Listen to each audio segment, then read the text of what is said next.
Back again this week, folks. Sorry we took another break last week, but we do have lives and we have a lot of things going on. There's been a lull in entertainment, at least for us, for the past month or so, I would say. However, we have a break in that this week. A lot of new content. We've gone to the movies, we've seen television shows, and we've got a special guest. A lot of things going on. My name is the Bat Daddy 52. Come chase some squirrels with me.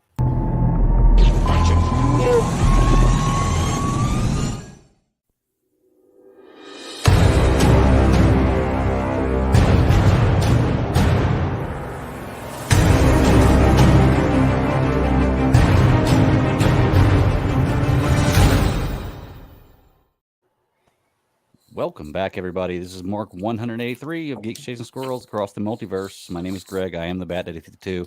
And I should have said, let's go chase some squirrels rather than come chase squirrels with me. See, this is the thing. You got to, these are things you got to work out. 184 is a charm. 184 is a charm. I think so. I think, you know what? That's almost 1984, which is my favorite year. So I think that's going to be good. 184 is going to be a good show. I think I'll nail it on that one. We'll see. Just call it a whip. It's a work in progress. Look, we were talking about this right a little beforehand, but I got to bring it up in the show. And it's a great way to introduce things. Is there is not a lot of things that are like so frustrating they stick with you all the time, like that happen on a basis. But I've been 3D printing lately, and if you've ever 3D printed, there is almost nothing more frustrating than getting 15 hours into a 17-hour print and something failing, and it is so irritating when that kind of stuff happens, man. I'm telling you, like so frustrating. But I am going through the ups and downs on that. And I'm learning how to 3D print. I'm gonna not have a cosplay for this year at the Comic-Con, but next year I'm coming in. It's gonna be pretty awesome. We're gonna see. Anyway, I'm here with my friends. We got a lot of stuff to talk about tonight. Ross, what's up, buddy? Been a good week. Got to actually see some movies, finish some shows. I feel like I've caught up on so much stuff. Yeah, me too. So Yeah. it's feeling Got a good. catch-up week. I hear you. Sarah, how you doing? I've been slave to the grind, man. Slave to the grind. Like I said, for like the past seems like 2 months, ever since like January. I mean, I was like just been traveling for work, it's just. But the kids are getting out of school, so they have a lot of stuff going on. So this week I was like, you know what, I'm gonna do like this movie marathon. Took the kids Monday to see something. We took them Thursday to see something. I'm gonna take the boy. Let's see, what is it? Sunday to see something next Thursday, and then I'm like, Yeah. I'm just cramming it all. But all the good stuff's coming out now. It's the stuff I've been waiting for. Ross, I think you mentioned it in the chat. Like summer blockbuster meant something different when we were younger, and this feels like kind of that moment because you're right.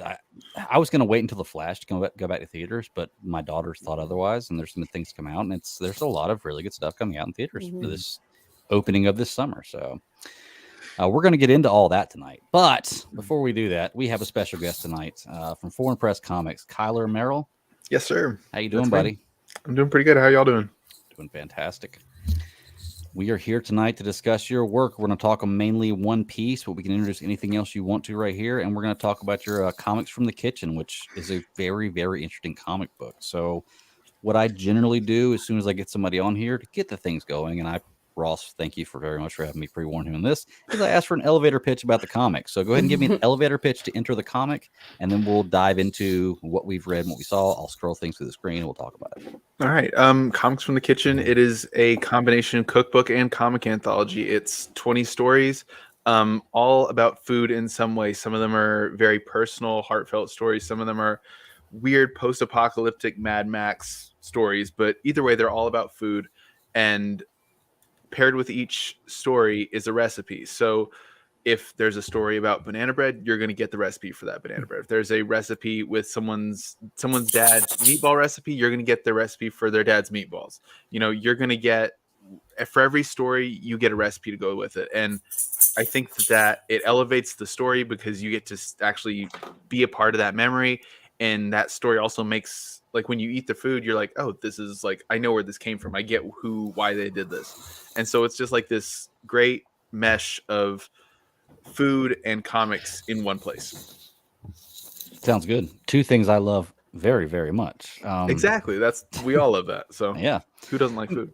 Exactly. I mean, well, okay, here's the thing. For anybody who doesn't know about me, I do have a culinary interest. I went to culinary school. I'm technically a chef. I have the paper on the wall that says so, and I'm a pretty good cook, I feel. But $100,000 later, or $100,000 and 17 years later, I'm still paying the student loans off to drive a mail truck. So that just shows you where it's at right now. But I do love cooking. So obviously, when you put something on here, it's going to have anything to do with food. I think it's pretty cool.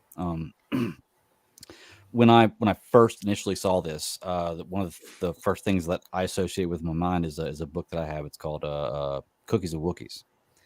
And what it basically is a Star Wars book where it's just different Star Wars characters, and they have different recipes that associate with these characters. And it's pretty cool. And I thought about it, and I was like, this is kind of like that, but it's one step cooler, because not only do you have like a character associated with this recipe, you get a small story to go along with it. I was like, well, that'd be really cool. If Cookies and Wookiees did that, that'd make that book even better. But you guys did it right here, and it's fantastic. So I'm loving what you're doing right here. Beyond the food, I love the small stories in between hand. I do have more questions about them, but before I hog up the mic, I'm gonna go ahead and pass it on to somebody else and see what they want to say about it. I'll just go ahead and say, what was the idea to kind of come up with this? Because you kind of, to Greg's point, there's been countless, abuse is not the word I'm going to use and mean, but I'm going to say it, abuse in IP when they take things and Star Wars, they're going to create a recipe book for something like that. You've intermingled the two. And so where did this stem from in your mind? Well, it started because it originally started because I wanted to do an anthology. I had done I've done 2 previous anthologies, and they've all kind of made me want to do another one. They've all kind of led right into the next one.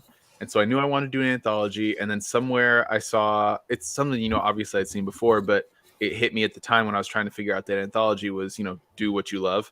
And I like to cook, I like to eat.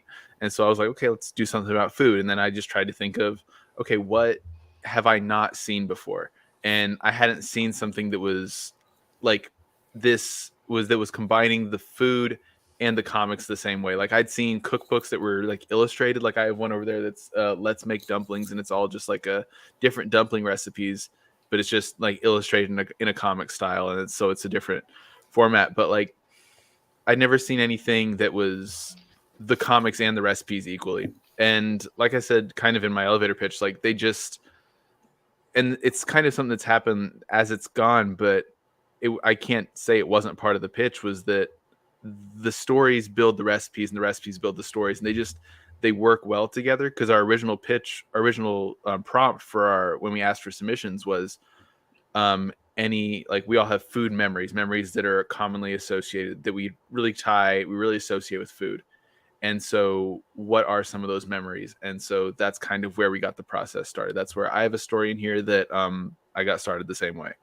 And so that's a long-winded way of saying kind of the whole process to how we've got here. Yeah, and that answers another question that I was going to have for you, and that was, are they all your ideas? No, actually, I only have one, and it's actually not in the preview PDF because I was not finished with it at the time. And mine has been a bit.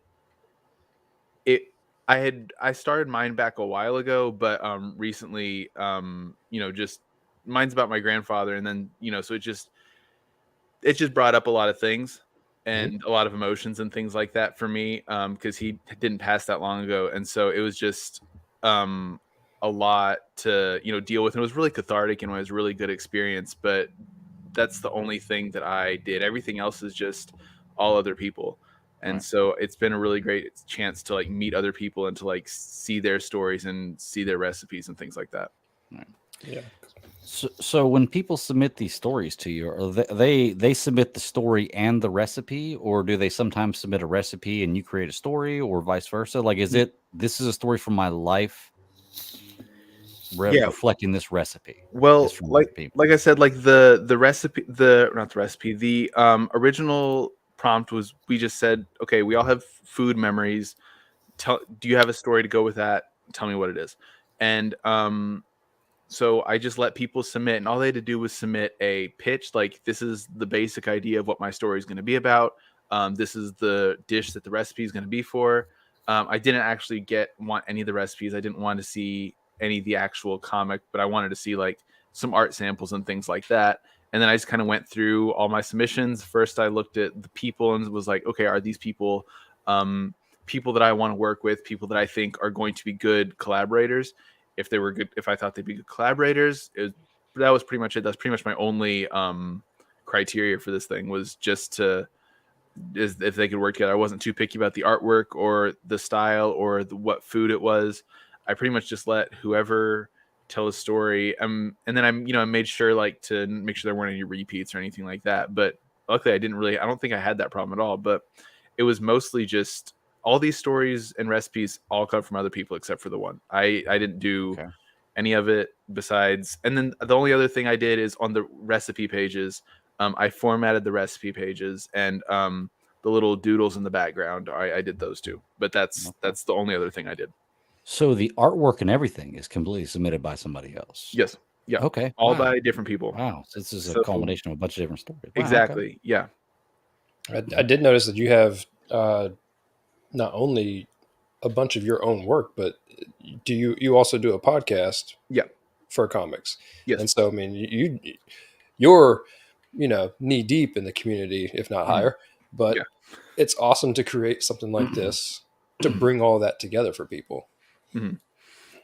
Yeah, and that's kind of just been the whole thing that I'm trying to do with my platform and I do it through the podcast, I do it through anthologies, I try to do it through social media and things, it's about building a space for people to collaborate and meet each other, and to ultimately my long-term goal is to build a resource, somewhere where people can go. Because I noticed when I started to make comics there were a lot of things that I didn't know, a lot of questions that weren't really easily answered.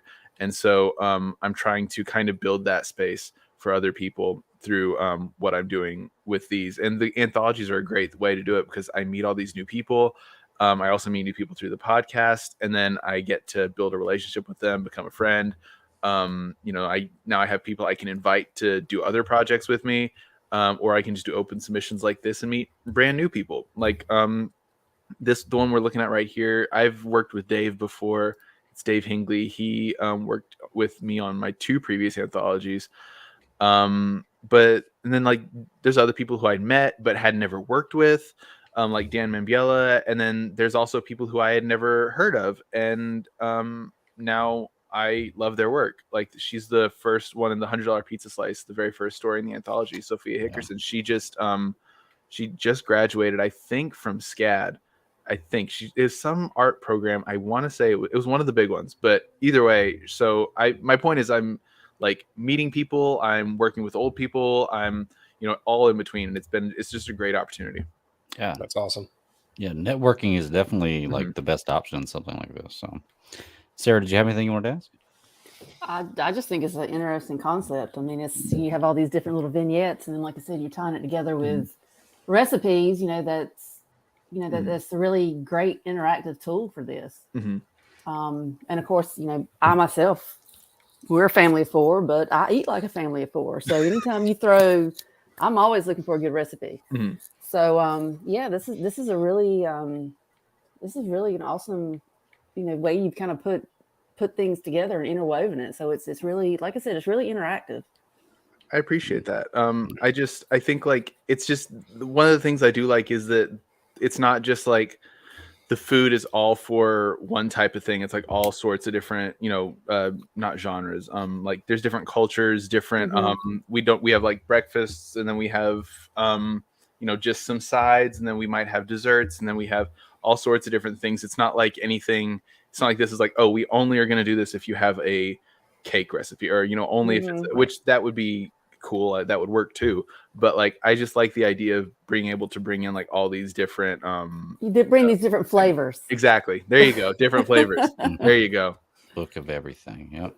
There are 2 things I always appreciate always talking to content creators for comic books, and maybe because we get a bunch of it, but what those 2 main things are, how number 1, they are helping the community, they're getting around the community, and they are just a collaboratory process. It's awesome seeing how people work together, because ideas always, manifest into something in your own head, but they turn into something completely different when you're able to work with someone else on it. Yeah. And, number 2 is what that idea actually is, and where it started and where it actually ended up on paper. you taking this, you think about any time that you have a conversation with somebody, you meet someone and you start, running out of the hey hellos, the sun's out, it's been a good day. You start talking, you learn more and more about that person. You start learning about what childhood things they grew up with, and like the memories, like you just said, for your grandfather, and the different things that stick out to you and what you can bring. Because when you create your own family of network of friends and everything else, you can bring all that literally to the table and introduce all these people to something else, the same way that you're doing it through comic books right now. So I love the metaphor of this thing. I appreciate it. And it's like, it's been cool just for myself, it was really cool to kind of bring the memory to life. Cause like I sent a couple pictures, or one of the pages I posted on my Instagram, my brother saw it and he was like, oh, is this like, all I had was just the artwork. He's like, oh, is this Mr. Miller's Pond and that's Papa's Pickup? And I was like, yeah, that's it. He's like, oh, he saw what it was. He recognized it from our childhood. And it was just really cool to know that like I brought that to life, not just for myself, but also was able to bring that to life for him too. So it was a really cool thing. Awesome. Yeah. Okay, so I got to ask, you got a ton of recipes in here. How many have you tried? I'm gonna be honest. I haven't, because I have a good reason. He's working on it. I hear you. Well, one thing, yes, I'm working on it. I'm putting this out. I'm on here all day, but also I'm a school teacher by day, and so I, in the build up to this, I was, got done with a job that I just was not super suited for, teaching fifth graders. It was stressful, and then I got immediately from that into trying to find a house an hour and a half away, and now I'm in the middle of moving, and I just have not had the chance to like sit down and like go buy all the ingredients for a new recipe. I'm trying to get rid of all the food I have. Understandable. I feel bad because you're like, this is like the second or third time someone's asked me, so which one's your favorite or which one? And I'm just like, I'm sorry, I haven't done it. So just give me time. I'll get to it. Exactly, I will. You need to say I'm still collecting recipes. There you go. I'm still working on it. Yeah, we're getting there. School's out. That's what you say. School's out. Exactly. We're getting there. The beauty of it is the recipes stay good forever, so you don't have to worry about those. Exactly. But okay, so we're getting close to the end of the scroll here. So let's go ahead and start. I'm gonna just go ahead and move on here to your what's it? Wordum Kickstarter page. It's not Kickstarter. Zoop. Yep. Zoop page. Sorry, very similar to Kickstarter. Where you can support this comic book. You guys have a goal of 6,000 right now. You're at 1,592. How long is this campaign going? 20 days left. We have 3 weeks left. And we're a quarter of the way there. And we're a quarter of the way done. So hopefully, I've noticed that Zoop kind of has a different trending pattern than Kickstarter does. So it'll, I'm still very optimistic to see how things go. But it's just Zoop's been an experience, and it's $6,000, but that's going to, we're making sure that we get our collaborators all compensated. We're making sure that we can fully print and ship the book, because printing's getting more expensive, shipping's getting more expensive, and so it's just becoming more and more expensive to make something like this. And so it just, I know like some people balk when they see these people are trying to raise this much money, and it's just like, well, I have to, especially when I'm in a scenario where I want to make sure my people get paid. No, I totally understand that. Yeah, I mean, honestly, when we've had a lot of creators on here, $6,000 is honestly not a ton to be asking for. It's the most I've asked for it ever, so it just feels like a lot to me. Yeah, but I mean, it costs money to put good product out there, So you got a bunch of different options on here. You can get the PDFs, you can get printed. Is this printed hardcover copies? No, it's just softcover. Softcover copies, okay. Yeah. Bundle packs. Do you have an option for just the recipes? No, I don't actually. Okay. That would have been an idea. I do have trying to go straight to dessert. I thought I want to see the stories, but that'd be a good option, Yeah, well, I think if you miss the stories, you're missing out on a whole part of it. But we do have down at the bottom, we have an add-on you can get. I will handwrite a recipe card for you, one of the recipes from the book. So add that on there. But yes, that's the best place you can go to get just the recipes. Sorry, I don't have any other options for you. I'll fix that next time. Well, you know what? Then buy the comic, and then you can get the recipes. Exactly. If you want to rip out all the pages, that's fine. You want just the recipes, go for it. I don't care what you do with it. Too good artwork. You don't do that at the comic. That's true. That's true. There's some great stuff in here. So let's see. You had other stuff you want to talk about? I'm assuming, is this anything down here? Any of the stuff you want to talk about? Yeah, I mean, Okay. well, I mean, I don't necessarily need to talk about anything else. I just I'm just down to talk about whatever and always promote other projects that I've put out there. But yeah, I have a not an extensive back catalog, but I have 3 books that I've previously self-published, one of which is an anthology. But you can, if you want to get any of those, just the PDF, you can always get those like on our website or something like that. But you can always also get it right here, and it'll go to the campaign, or you can get it in print and we'll ship it out with you.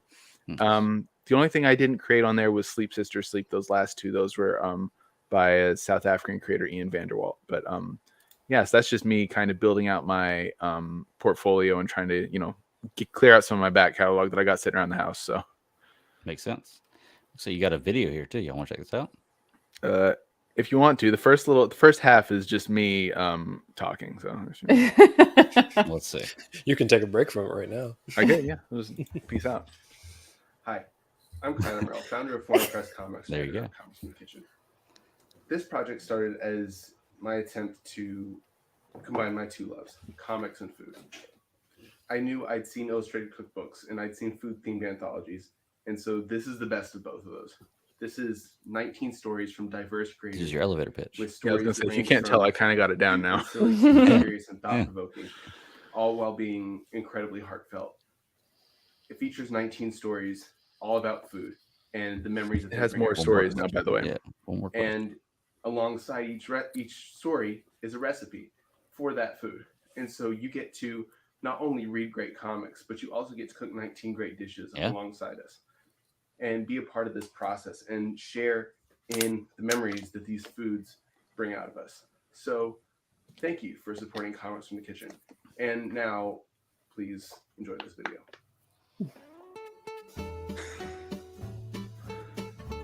That font doesn't read very well. That's my bad. It's like a cooking show. Woohoo. Yeah, this is my version of Ratatouille right here. I just made, and that's a thing. Like I've been making like little TikToks and stuff about like food videos and stuff of things I've had to cook, and it's been fun. But this was a fun little thing in my girlfriend's kitchen. We had a lot of fun like figuring out, okay, we want this angle and we want that angle, and Oh yeah. putting it all together. But yeah, my whole thing was I just wanted to put the little French music and make a little Ratatouille to it. That's good. So this is actually not a recipe. Is this your recipe you submitted, or is it just you cooking something? I mean, it's a Cajun shrimp pasta, but it's not in the book. It's just at that time I didn't have a lot of the book finalized yet, so I was still just like winging it. And this was just what we were gonna eat for dinner that night, and it just we were just like, okay, let's just film it anyway. There you go. There you I go. could always watch like people cooking. I just like Chopped is like one of my absolute favorite shows, which sometimes dinner turns into an episode of Chopped in my house. So Yeah. Well, there's something about watching somebody create something, you know. yeah, and you learn a lot off of it too. Mm-hmm. There we go. Well, now I'm hungry. Then I know, little nice Just a pasta dish. Look second. at that. and wait, Later. There you go. that's Nice. that's the money shot right there. I like it. That took a lot of time too because I had to edit that shot so it would like keep going. It was a whole thing. But That's pretty good. Well, that's a that- different viewpoint. That's a different kind of take on it. You know, even as a comic, I mean, you've got a level of personalization on it, and that's something where you can kind of appeal to someone that not necessarily is used to comics, but that's how something you can kind of get them into. Yeah. So it's really interesting. Yep. So that's going on Instagram tomorrow. So it's going on my social media tomorrow. I've been holding that one in the back pocket, and so I kept forgetting to post it. So I was already gonna post it tomorrow. So here you go. You guys had the world Sneak premiere. peek. Sneak There you peek. go. So I gotta ask, last question for all of this stuff, because everybody's doing this day. So I know these days. So I know you got to do it. Like at the end, right? You're gonna have the melting pot recipe where you take all these characters and all the story, and somehow they come together to make an ultimate dish. Correct? If gotta I be the way it could, goes. I would, but I don't really know how I can make that Friendsgiving. happen. What cooks assemble? Yeah. Yeah, There you go. that would be something good. I could just like somehow get all this stuff in one story, add it in at the end. That would be that's really. I'll work on that one. Get that one happening. Get that That's started. what everybody's doing these days. Everything's got to connect, you know. Yeah, you're right. I got to have Otherwise that it doesn't work. connected universe. That's right. Yes.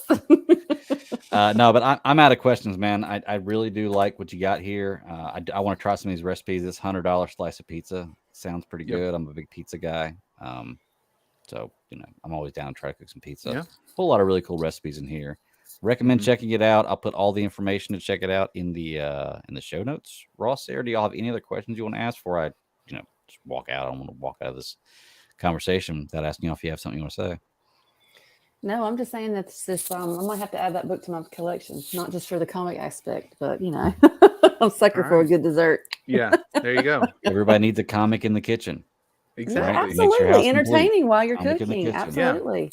Screw Exactly. cooking books. That's Get right. Yeah, just get cookbooks. We don't need that. No, all I got is old Joe Dirt, man. Keep on keeping on. Make the community better. Appreciate it. That's the plan.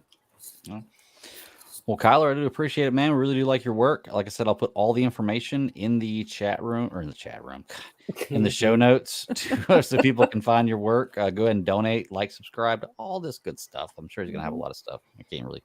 But we'll go ahead and move on if you want to. Kyler, I know you said you hadn't watched a whole lot except for Into the Spider-Verse, right? Yeah, I'm not a big movie theater guy just because of how much it is, and it's just like, and like a lot of the movies there's not very many movies that I'm like, if I'm in the theater, it's because I want to avoid spoilers, or I think it's a movie that like I really need to see in a theater. Like I might see Oppenheimer, and I feel like that's a movie theater kind of movie.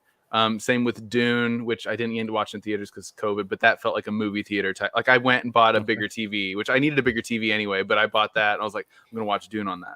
And so that was like the first thing. But it's like that's kind of the only time that like I'll really go to the theater. But Across the Spider-Verse was, that's the only thing I've honestly seen lately besides Succession, which I just started that, so I'm like behind. One Piece, which I'm way behind on, and Star Trek: The Next Generation, which obviously I'm way behind on because that came out in like the 80s, 90s. So Oh, you don't say. Sarah perked up. She's like, huh? What? Yeah. Well, okay, cool. Well, we'll go ahead and start talking about that then, because that is definitely one thing we have to talk about tonight. So, you know, as a guest, I'll just get your thoughts right away. Obviously, if you saw the second movie, you thought the first movie was pretty good. One, how does it compare to the first movie, and just overall thoughts? What do you think? I loved it. It's different than the first movie in a lot of ways. Just one thing like that I loved it. I thought it was like afterwards. I always ask me and my girlfriend always talk about like what would you give out of 10, favorite stuff on the ride home, all that kind of stuff. And I said it was a 10 out of 10 for me. And like because it was just like it was just really good. It was really emotional. It was really tense. Had me crying. I don't think it had me crying for the right reasons. I was crying more from when his mom was talking to him, I was crying from like a perspective of I miss being that young and feeling like I had the world in the palm of my hand. And I cried more of that kind of than a parental cry, which trust I have plenty of parental cries in movies too. Like the first Spider-Verse, when all the dad issues get me every time, but not that my issues with my dad are bad. Like we're fine, we get along. But anyway, I thought it was great. I thought it was really tense. I felt like I was waiting for, if you remember in the first movie, kind of the biggest thing is that "What's Up Danger" sequence when he jumps off the building and he falls down. It's like this whole big thing where the music and the themes of the movie and the animation and like the plot all line up in this big event. And I was like waiting for that in the second one, and we never got it. Which like we never got that big like emotional like thing, which is probably just me being picky as a writer. But I get why we didn't get it, because it's like part 1 of 2. It's like I understand that they're building to it. I think at least that's kind of the vibe I got. Is it felt like this isn't the full story. It's like that moment's gonna come later. But like that's the only thing I was missing out of the movies. I was missing like that moment where it just kind of like everything just kind of hit at the same time. Because like I will cry during the first one and that scene. I will bawl my eyes out. But so I was waiting for that. But I still thought it was a 10. Still loved it. All about it. I don't think you're really that abnormal for that feeling. Like everybody I've spoken with that's seen the movies absolutely loved it. So I don't think there's anything you really say it's a lot of bad things about it. But I felt kind of the same way you did, where I was waiting for that moment in this movie. This movie I don't like as much as the first one. I thought it was very, very good movie. Personally, I didn't like it as much as the first one because I was very confused in a lot of times in this movie. Like, what the hell is going on? And that may just be me. But there were a lot of times where I was really, really confused about what was going on. And you're right. I was waiting for that moment. I didn't realize going into this that it was part one, like it was a two-parter. So especially when it's getting towards the end, like it's getting towards the end of the movie, and I'm like, man, how long is this damn movie? Because like I'm waiting for this to happen. Like they're gonna wrap it up real quick. But for me, I like the first one a little better. This was still a fantastic movie. It was just maybe I should not have a drink or two before I go into it next time to see it. Good thing you're on day zero. That might help. Yeah, I'm on day zero. So next time I see it, will be definitely like that. But I mean, beyond that, it was fantastic. The art was great. I liked the character in there. There was nothing egregious in this movie that like I looked at and I was like, oh, that's just terrible. I thought it was a good movie. It appealed to everybody, and it's a movie that my actual daughters, 16 and 13, were dying to go see as soon as it came out last Thursday. And I was like, well, okay, we're almost done with school. Y'all did a good job. They're basically done with school. Let's go see it. So it worked out pretty good. Sarah. Whoever else, yeah. Okay. Oh, since it's pretty fresh. I mean, we just saw it yesterday evening, so I enjoyed it. I think the only really critique I have is from the first half to the second half. The first half was just so jumbled up. I mean, there was a lot of stuff going on. I mean, it was like boom, boom, boom, boom, boom in your face, and you're just kind of like, give me a minute to absorb this for a moment. But the second half of it, where the story was kind of really coming together. I mean, I thought it was. I mean, it was pulled together beautifully. I mean, honestly, it was. I mean, I was kind of on the same boat where I was like, I'm not really looking at my watch, but I'm thinking, I feel like we're getting somewhere here. But then it's like they're gonna put. By the time there was one part, I was like, this is gonna be they're gonna be two parts. There's gonna be two movies. Yeah. I just feel that. I'm getting that feeling. They've just built this up so much, and then you're kind of bringing in the rest of the story for this. I'm like, but it's gonna be pretty. The one thing I really loved about it was even when you saw the different characters, not everyone was animated the same. I love that where they just kind of gave everybody their own flavor per se, their own personalities. I mean, you kind of figured it's like, oh man, this is going to be wild, or, this one's going to be, this, that, and other. So it really wasn't, because I've always loved the animation. The very first one, the animation and I'm not really that big of an animated person. But I mean, it's just, that was one of the things, and I guess in the second movie, I mean, they really pulled a lot of that animation together. And one thing I liked about the second one was almost like watching a comic book too, because you had all like the little everything, kind of, yeah, and it was really fun. I felt like it was a lot more fun than the first one.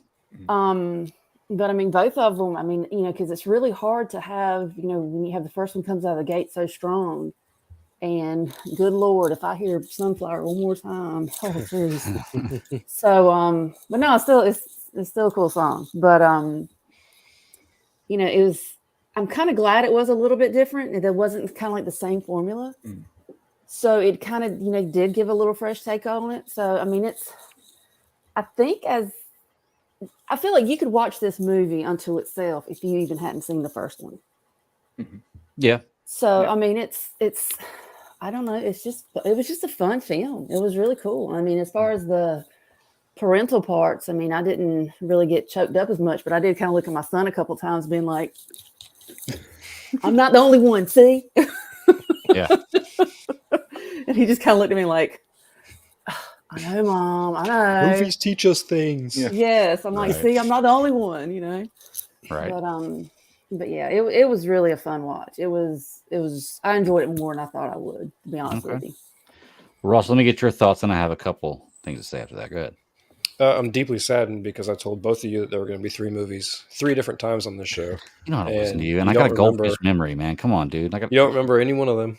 Yeah. I don't remember the first movie, to be honest with you. I remember I liked it, but I don't remember really anything from it. I was watching this movie. I was like, wow, I really should have watched the first movie again. Ross, you Come have on, too dude. high of You know expectations, my memory. buddy. Seriously. Let's go. 3 times, people. 3 times. I did rewatch the first one a couple weeks back because I knew it was going to be coming on. I've heard a lot of people compare this one to, no, not this one. Just the fact that there is going to be 3 movies to Star Wars because they keep making the Empire talk. But the first one was a standalone movie. First one was that could have been it, and they didn't. They had written more. Lord and Miller wrote more, but they didn't know if it was going to be a big hit. And I mean, they were assuming, and I don't think at that point they had stated that the other 2 movies are going to come out. So now you have that second movie that comes out, and it's definitely leading to the third one. So it's doing the same thing that Empire did to Return of the Jedi. And so that's been a lot of people's comparison. Now, the cliffhanger has been different. And I mean, that's about all you can say about the connection, right? So I really like this movie. Greg, I told you, or both of you in the group chat, that, that people have been talking about it being the greatest Spider-Man movie ever. I heard that all the time for the week leading up to it, or me going to see it at least. And I was pleasantly surprised sitting in the theater. I didn't bump up against any of the fast-pacedness. I did notice that it was fast, and I did realize what they were trying to do, because I gotta be honest with you, they told a much better multiverse story than anything else that we've seen. And given next week we get a different rendition of it, but I was completely happy with it. There were a few things that I was confused about, and we'll talk about that as we get into details. But all in all, I like the fact that the parents had more time. I love the Gwintro, all her drumming session coming in. I love that scene with her. I love what Haley and the writers have done with that character. There's just so many details I want to talk about, but I mean, I liked it a lot. Okay, so this movie, with all of us talking about it, I think I figured out something that may have been a reason why it wasn't as big of a hit. Just listen to Sarah talk about it, especially like the first kind of 2 parts of it, how the first part is so fast paced. And like I said, it was kind of confusing for me. I think it's maybe made for a different generation. I've got to start to kind of realize that there's a new generation coming up. I mean, I'm almost 40. There's a new generation coming up, and these movies are going to be geared towards them. And, my kids are part of the scrolling generation, where you watch a 30-second video, scroll something else, watch this, scroll something else, scroll something else. And the movie at the beginning kind of felt like that. Like, we're here. And for me, it was like, maybe that was why I was kind of hung up. It was difficult to keep up with. It wasn't bad. It was like, man, this is rough. Like my mind was racing too fast. There was more story kind of in the second half of it, but maybe that's what it is. Maybe it was just a movie geared towards a different generation than mine, which is fine. Not every movie's got to be geared towards me. They should be. But not every movie's got to be geared towards me. Well, the first one was an origin story, but the quips were fast coming. Like all of the dialogue, everything they were doing in that movie was very fast paced, and I appreciated it, because I don't want to sit too long in a moment in a movie, because I do want them to get the most out of the hour and a half or 3 hours, whatever the movie's going to be. I want to get the most out of it, right? And so the first one did kind of the same thing, but the second one had so much more to do, and it had to be fast paced. Yeah. Well, I mean, when you go into the second one, the second one has to be phenomenal, right? Based on how good the first one is, it set the bar so high that this one has to be phenomenal. And it was. I think it met the standard that it needed to. But you kind of set that goal for yourself. Like, how do you go past the first movie? Because the first movie was so great. And they figured it out. They cracked the code.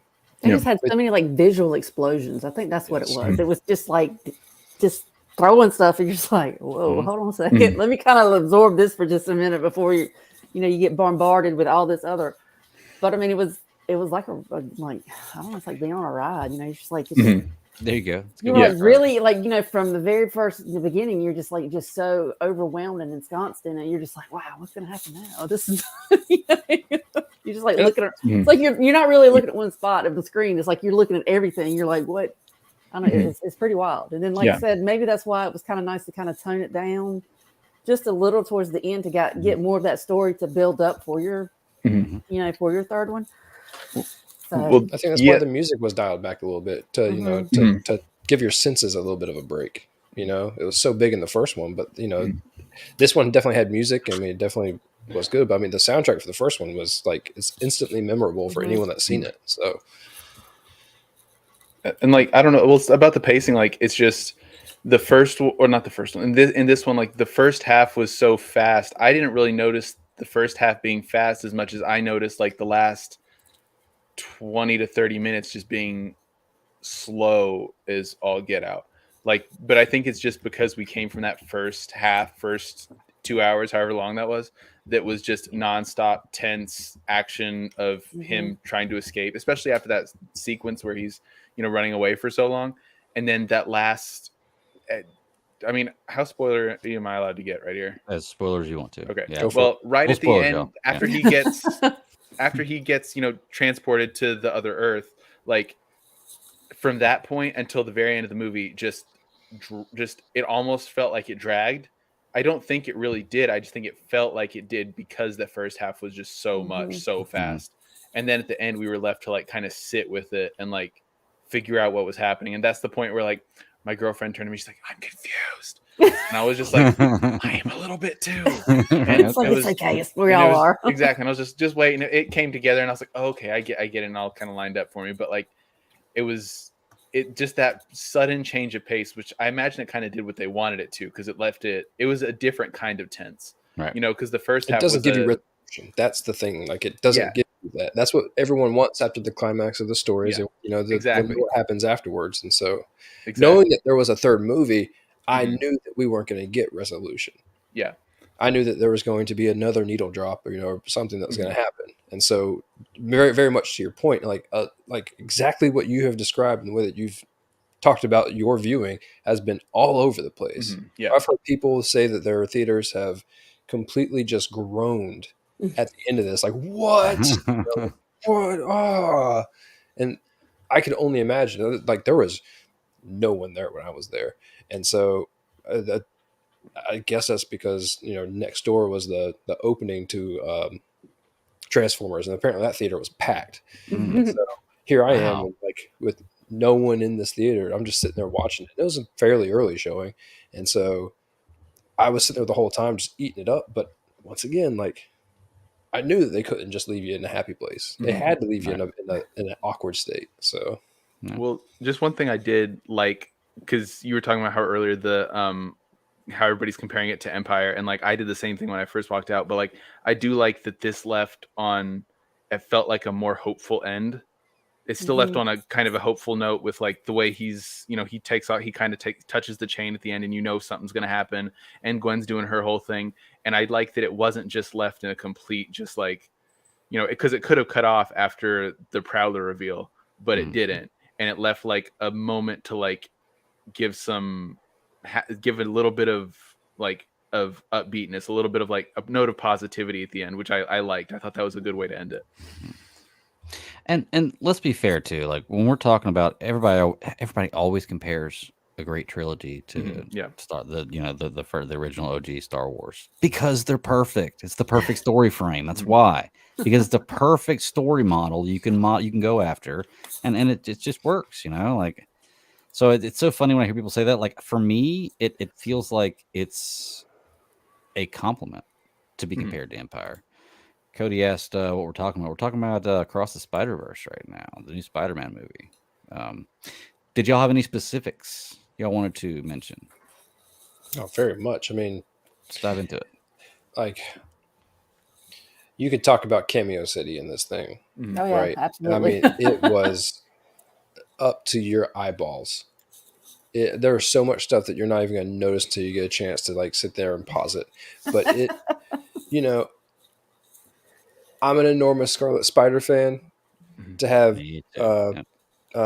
Sandberg voice him and sit there and like, I'm sitting here in a moment and trying to, you know, get through these dark thoughts or whatever he was sitting there talking about. And I'm like, okay, maybe I see where they were going with him in the comic books. And like, you know, I'm having like this moment, like realization sitting there in the theater. But no, it was, God, there was so much so much. They hit everything. And I love the fact that they were able to bring in, like Sarah's point, how every character had their own type of animation, even the actual, live action, all the stuff they brought in. Yeah, Donald Glover. Yep. They brought in Garfield. They brought in all of McGuire. Raimi's story. Yeah. And I mean, like, here you have just so much that none of it felt out of place. Mhm.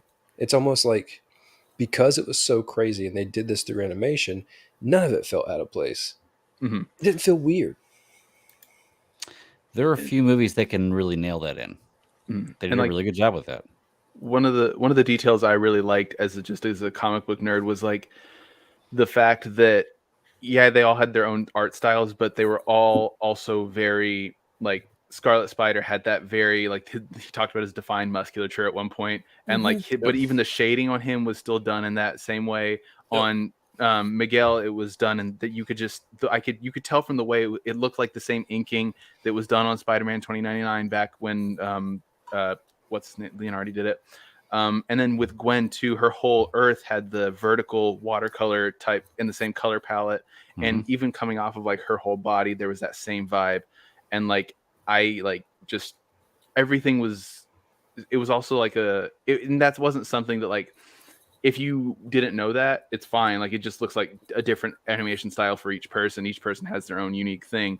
But to have that other level of like, no, I get where this came from. Like this is a nod to something. And I understand that not everything has to be like just like the comics or anything like that. But like it was just a nice little thing to be able to notice, especially on just like like I said, the inking type details that I noticed on Scarlet Spider in 2099, like just the way that those were done, like I was just like, oh, I know what that is, and that was cool. They paid such great homage to all of it. I mean, even the voice actors for the Spectacular Spider-Man was the same voice actor in the movie as it was for the show. You had his roommate playing the Spider-Man video game, much less seeing the Spider-Man video game, Spider-Man in the movie. The perfect moment for them to do the whole, two Spider-Man thing with everybody in there. It was so good, Man, the animation is part of what makes this so great. You can't do something like this in live action, which is why this is such a great movie. Ross, you were talking about before how people were saying it's the best Spider-Man movie ever made, and I can see why people would say that. For me personally, it's not. I still said I like the first one better, but this is a damn good movie. Like when I watch this kind of animation, it puts me on levels of like Arcane, which I think is probably one of the best animated series I've ever seen. Rebels, not so much for the animation, but for the story, Clone Wars, stuff like that.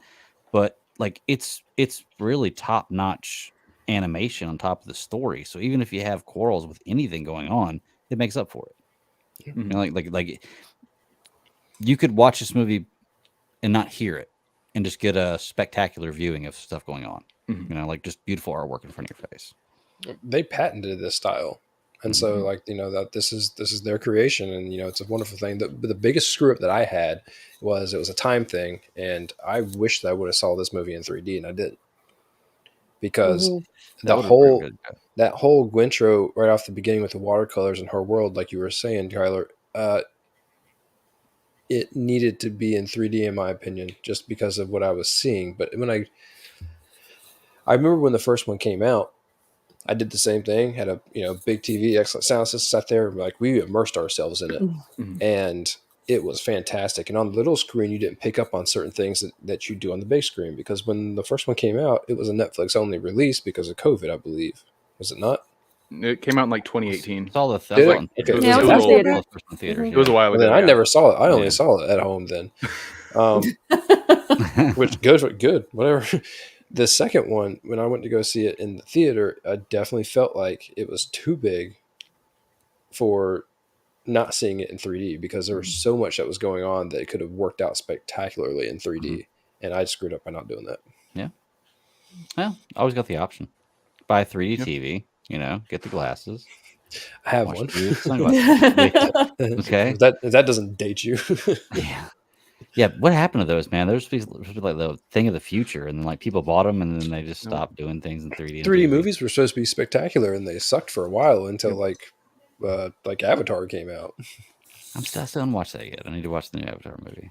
Yeah, it's on Disney Plus for you. Yep, Yeah, sure it's so is. long though. So long. Well, you can take potty breaks. But I've watched Hey, watch it while you're 3D printing. I've watched Justice League like 19 times, so I can't really say a whole lot about that. But Zack Snyder Justice League. Let me clarify that. Not just Justice League. Zack Snyder Justice League. It's like 7.5-hour movie. I watched it like 15 times. Let's talk about. I want to talk about the spot because I'm going to tell you. I thought that the whole thing was going to be a real quick in and out, like literally villain of the week thing. And I was truly amazed with number one, what they were able to put on screen with that character, how they made it work. Only in animation, you couldn't make that work in real life. No. And then how he is turning into supervillain come be the end of this thing. I mean, great storytelling. The writing, fantastic. Yeah, like I said, I mean, there's not a lot wrong with this movie, to be totally honest with you. I rarely see a movie that is so well received that I watch and I'm like, wow, everybody was right about this. But you know, the only part I can't say people right about is the best Spider-Man movie ever, and that's just because I come from an age of different Spider-Man movies. You know, like honestly, take me back to the first Tobey Maguire Spider-Man movie if you want to talk about some of the best Spider-Man movies ever made. But that was, you know, me in high school. So yeah, I mean that's good stuff right there. Still a fantastic movie, and I can't fault somebody who feels that way. Like a lot of times I could be like, no, you're wrong. Well, I feel like I don't agree with you, but you're not wrong. That's what I would tell people. You know. And speaking of school, they brought on the kid to do the Lego bit. Yeah. So he did a full shot by shot trailer in Legos, and so they had brought him back to do that little Lego scene, and he. Oh my God, that was so awesome! Oh, I was so excited to see that. I was like, yes. Yep. This kid apparently worked on it on a spring break, and after he was done with homework. That is rough. I can't imagine that. That was so awesome. That has that much pressure at like 14. I just could, knowing that like your movie is going to be a sequel to like one of the biggest like Spider-Man movies ever made, and then on top of that to know that it's going to be in a feature film, but on top of that to know that it's like one of the most like anticipated sequels. It's like, I don't know how I could deal with that as a 14-year-old. I couldn't do it. Yeah, it'd be pretty crazy. Definitely would. Well, I don't got anything else I want to bring up about it. Did y'all have anything specific you wanted to discuss about? Okay. I was just going to say something about Peter Parker and that baby. Oh my gosh. That was killing me. Yeah. He's like, oh my God, you want to hold the baby? Look, I've had two. I was never that excited about mine. The only time I was like, hold my baby was like, just give me a minute. Just give me a minute.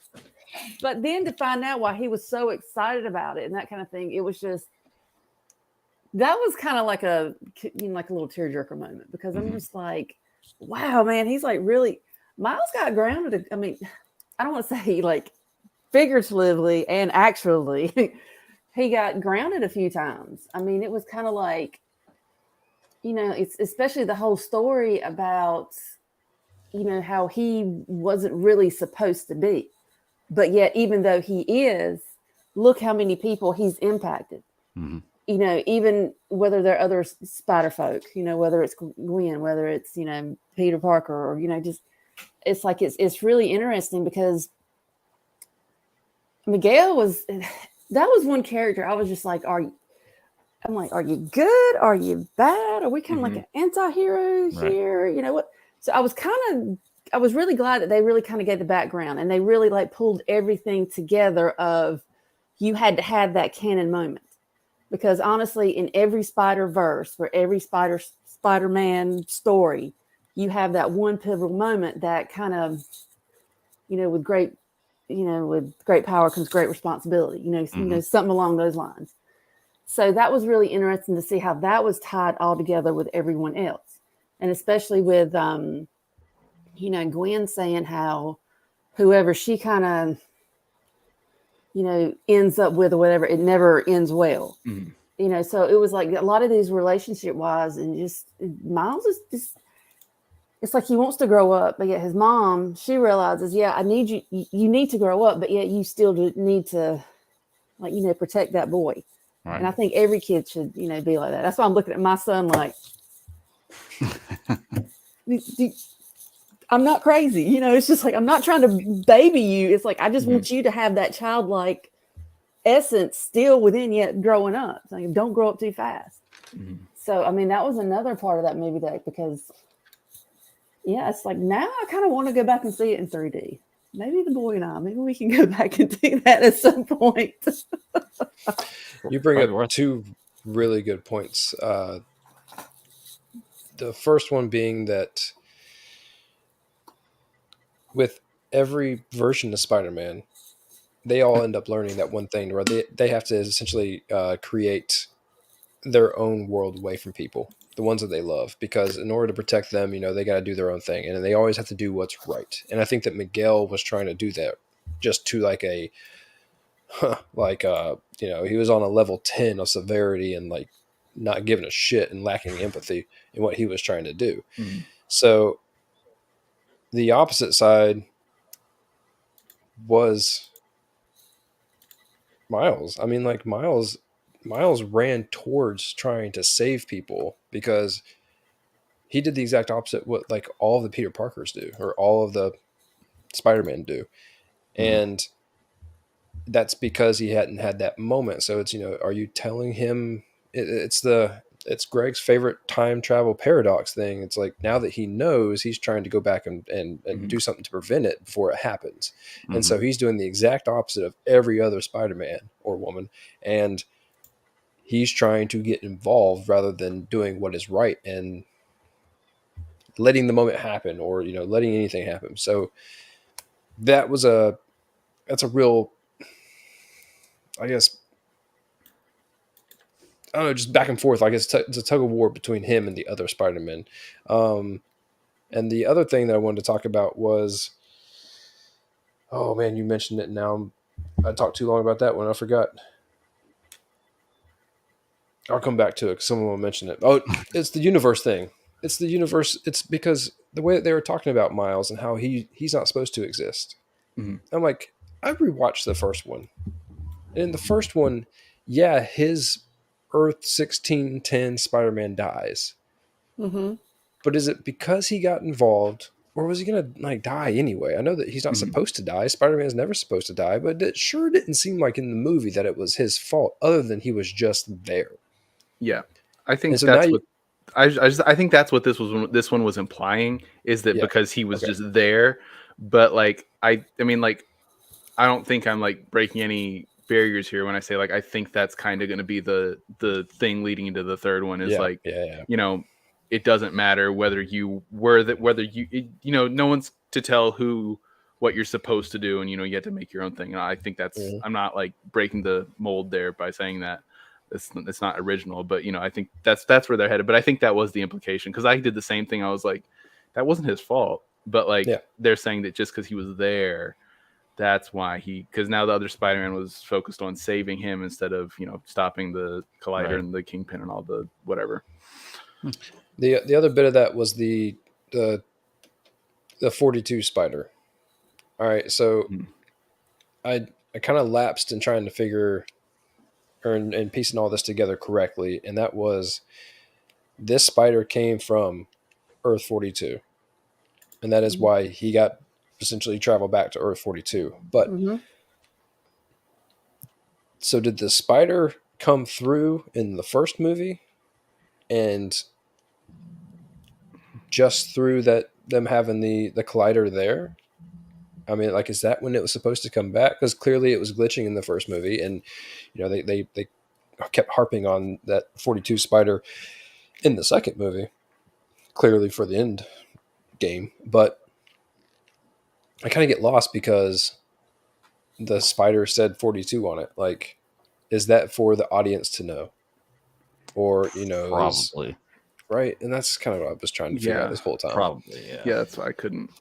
Yeah, doesn't really line up. I was gonna say that gives I want to say common fan, or just really anybody watching this movie, a reference to go back to, like something you didn't miss. They don't want you to miss that, so that way you can understand the story later. But it's almost like a damned if you do, damned if you don't. Like, no, it's like a nullification of the whole thing about him killing the original, like the Christopher Pine Peter Parker. So because like that Spider already came back and he got bit, like none of that was his fault. He was already bitten before any of the events happened with that original Peter Parker. So that's where I'm like, that's a wash, man. Like that happened first, and then the second thing happened, and like it just so happened that one died and one Maybe came. it'll come out in the third movie. Yeah. I know. Do you see what happens when you start to ask questions about time travel and interdimensional stuff? This is what happens right here. We get into these I don't even know what Sticky to call situations, it, man. man. Yeah, like, and then we just don't know what to do. It's like a gnat on a nudist colony. You just don't know where to start, or a mosquito on a nudist colony. You just like it's always a question, man. They've done a good job explaining things so far. So I have faith that they're going to be able to figure it out and stick this landing in the future with this. Yep. I think it'll be in a really good trilogy. Any idea the timeline of the third movie? I think it's 20. Hold on, it's probably on my list. It's like a year from now, That's not too I think. But then supposedly there's like Haley Steinfeld got caught saying like, "Oh, I never recorded anything for Beyond the Spider-Verse," but it technically the first two originally they were called Across the Spider-Verse Part 1 and Part 2. And so the assumption, kind of what I've seen online today, has been that she recorded everything, not realizing that it was going to be another title, and so she did record it. And that's what I saw people get freaking out about that today. But anyway, it's supposed to be like a year from now. It's March 29th of 24. Yeah. Okay. It's not too bad. Yeah, we're getting too far. Yeah. less gaps between movies like this, which is nice. So, which is crazy because one of those like all the Spider-Man in the scenes like took them forever to film. I guess not film, but to animate, to paint. Yeah. So, they got talented people behind it. Yep. Well, do y'all got anything else, or you want to wrap up the book on Spider-Man? It's Across the Spider-Verse, right? Yep. I keep saying into the Yes. Spider-Verse. The third one is what going to be Beyond? Beyond. Okay. Was when the Spot popped into the supermarket, was that Venom's? Yes. Venom's. Yeah. Okay, Yes. that's what I thought. I haven't seen Venom, but I saw that online. Someone said it was from Venom. So okay. Yes, that's the lady that the Asian lady owned a little mini mart that he always went. Yeah. Okay. Because at one point, just like she was actually talking to them. So yeah. That's cool to be able to pull things like that into it. Little Easter eggs. Well, that was the fun thing about this movie too, because it's like I said, they did have a lot of blink and you missed it, but because once I started figuring, I was like, wait a minute, don't focus on this. Start looking everywhere else, that kind of thing. Yeah, because very much. even towards the end, when you saw like all the other, like I said, a lot of the other cameos, they were a lot of kind of like blink and you miss type thing. But it was really cool to, like I said, to pull that in because we already had, our other. Because I mean, it's you had Garfield, you had had Holland, you had McGuire. I mean, we had all those, and then, but when I saw the Amazing Spider-Man, I was like, yes, there he is. That's what I grew up with. There you go. And even bringing the Lego in, oh my god, that was so awesome. Yeah, it's a great job incorporating all this stuff, man. Like I said, they have such a huge toy box to play with, and they're doing a good job playing with their toys. So I'm happy that they don't travel, that they don't really travel time. I'm much happier that they just travel universes. It's a good point. Yeah, you throw that time thinking there, it really messes things up, and then you start to have questions, and then I get it's like I don't know. We'll see. All right, well, let's go ahead and wrap a bow here on Spider-Man, or wrap it up in a web, I guess you could say would be the best thing. We'll move on to the next thing. Kyler, did you want to talk about anything else, or did you want this to be your exit point? No, I think I'm gonna head out. Like I said, I haven't really watched anything else because I'm just not, and none of the stuff that's in theaters right now is really that interesting to me. Like we were walking past all the posters on the way, and we were like, "Do you want to watch that?" No, no, I don't care. I don't really care. And like I think Barbie and Barbie's one of the ones the posters that we said we wanted to watch, but nothing else. Like, and then that's not till like the end of July. Exactly. And so I got plenty of time, so I'm going to go to a theater again. So yeah, I think I'm going to head out, but I appreciate you guys having me on and talking about Comics from the Kitchen and all that stuff. Yeah, man. Thanks for sharing it, man. That's really it's a really cool book. So I mean, I wish you best of luck. I appreciate it. Thanks, guys. Have a good one. Yeah, man. Have a good one. Appreciate it, man. A little later. All right. For anybody listening, I will include all the information to find his work in the show notes. So go check that out. I actually was pretty good. I put it in there beforehand for the show, so it's already in there.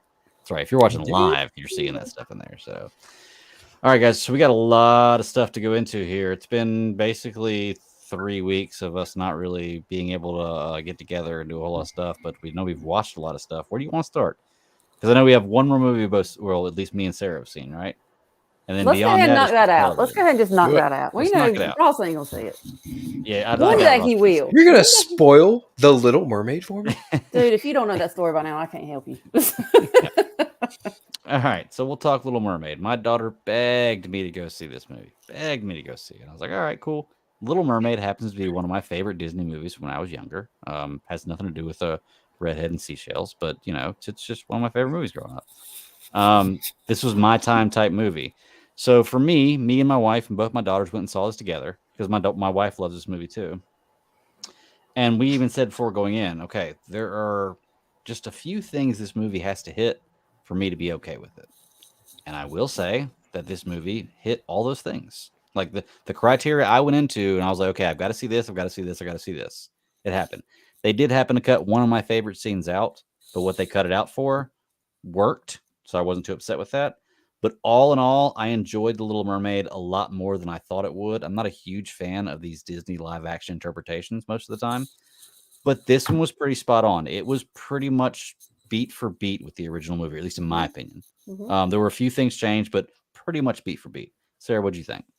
I want to know what scene is it? What scene was cut out that you wanted to see? The Sebastian scene in the kitchen with the cook, where he's trying That to is the cook. exact same thing my son said. He said, "Where's the kitchen scene?" It I said, mentions it. It does mention Yeah. it in the movie yeah, because he crawls up that wall and he's like, "Oh, I almost got turned into a fricassee." yeah. And it's like, okay, so they cut that out, but what they cut it out for, it's okay. Like it progressed the story Yes, pretty good for what they did. So Yes. Well, with me growing up, I was obsessed with mermaids. Mhm. Now you got to remember when at the age when I was like playing with like Barbies and stuff, I didn't have mermaid dolls. I had to make my own. I would take fabric and wrap around their legs to make tails. yeah, So now, we have all these mermaid Barbies and all this stuff. So now I'm just like, I hate all y'all. Y'all suck. But for me, like one of the things is like the visuals of the actual mermaids themselves. That's the one thing I wanted to see. Mhm. They were absolutely stunning. Mhm. Stunning. And I love the idea of having them from the different oceans. So you had like the Indian, you had like the Norwegian, you had, the African, you had all this. I mean, they were gorgeous. Mhm. Felt like they had a little bit more flavor to them. They had some flavor, that's for sure. Yeah. As far as the rest of it, I loved that little girl as Ariel. I thought she was fantastic. Haley. Yeah, I can't remember. Halle Bailey. Yeah, Yes, I think is her name. yeah. I thought she was great. I mean, it Oh, she was did a good job. because you got to remember Ariel's 16. Mhm. Now Eric, I don't know how old he is. He looks like he's like 20, 21. Now, That's my probably 16-year-old daughter described him as hot AF, is what she said. So that's what my 16-year-old. She was like, "Yeah, we got to go see this. He's hot AF," and I was like, "Okay." Well, my Gotcha. daughter apparently he doesn't hit her. She thought his eyes were nice, and that was it. Okay. And she's 10. and She's she- lying to you. I know, but I mean, when he hated, she's like, "Oh well." She's got his shirts weight. She's like, "Oh, look at those muscles." I was like, "Girl, you're 10. Be quiet." That's what I used to tell my parents too. I don't know. She's got cute eyes. I know. I'm like, she's so weird. But yeah, I mean, the story it was really cool because I literally have the animated one memorized. So Yeah, I I'm kinda do like too, in my singing head. to this, Yeah. and they had the right songs. Mhm. It was, there's certain songs you've got to have in there. It's like you can't. But there are certain ones they shouldn't have. We're gonna talk about that. Yeah, well, they did kind of add that one scene, but I mean, I think it helped it though. I mean, there's that scene. I think was more. It made more sense than probably having the kitchen scene. Let's put it that way.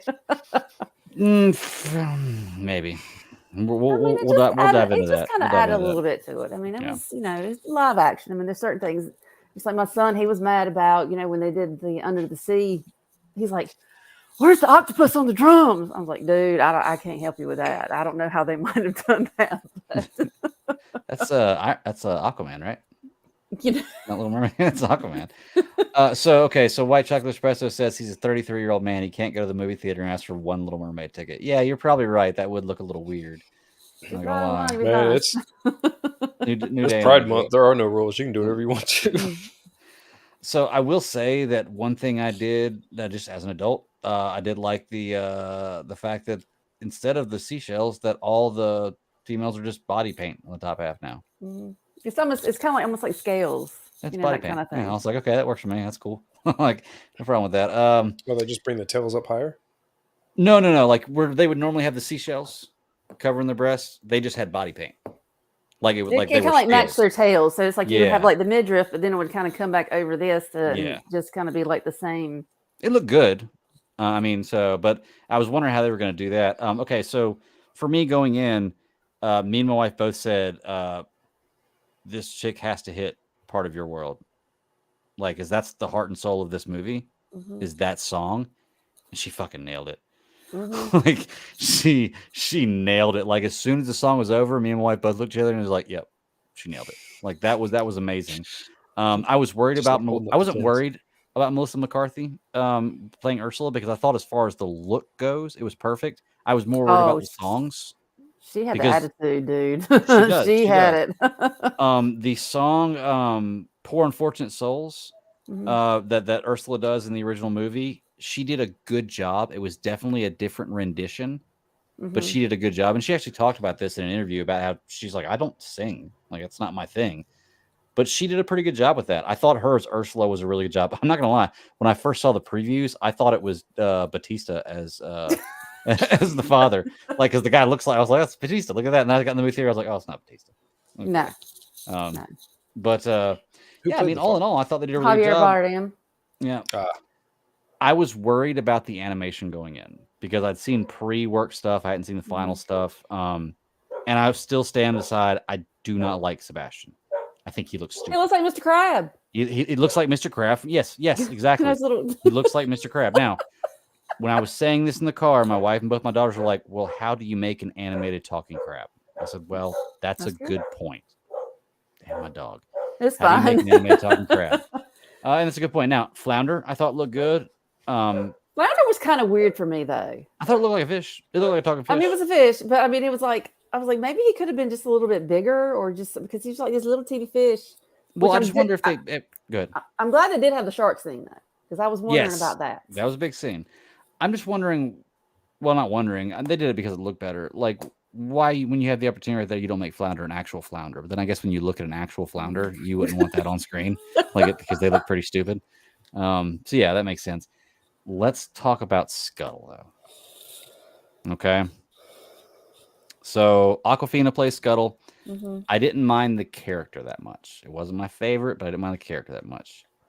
The Scuttlebutt song is the stupidest, dumbest song I have ever heard. Even my kids who love this movie and I like the movie got out and they were like, that song was terrible. And it was. Ross, have you heard this song?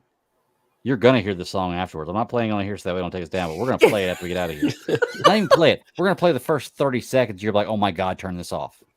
It is the absolute worst thing I've ever heard in my life. This movie has such a great soundtrack. They added 2 songs to it. They added the Scuttlebutt song and the song Eric sang, because Eric didn't sing a song in the original movie, right? Right. Yeah, so they added those 2 songs to it, which I can understand the Eric song. But the Scuttlebutt song was just, it was Bridge rough. too far. Yeah.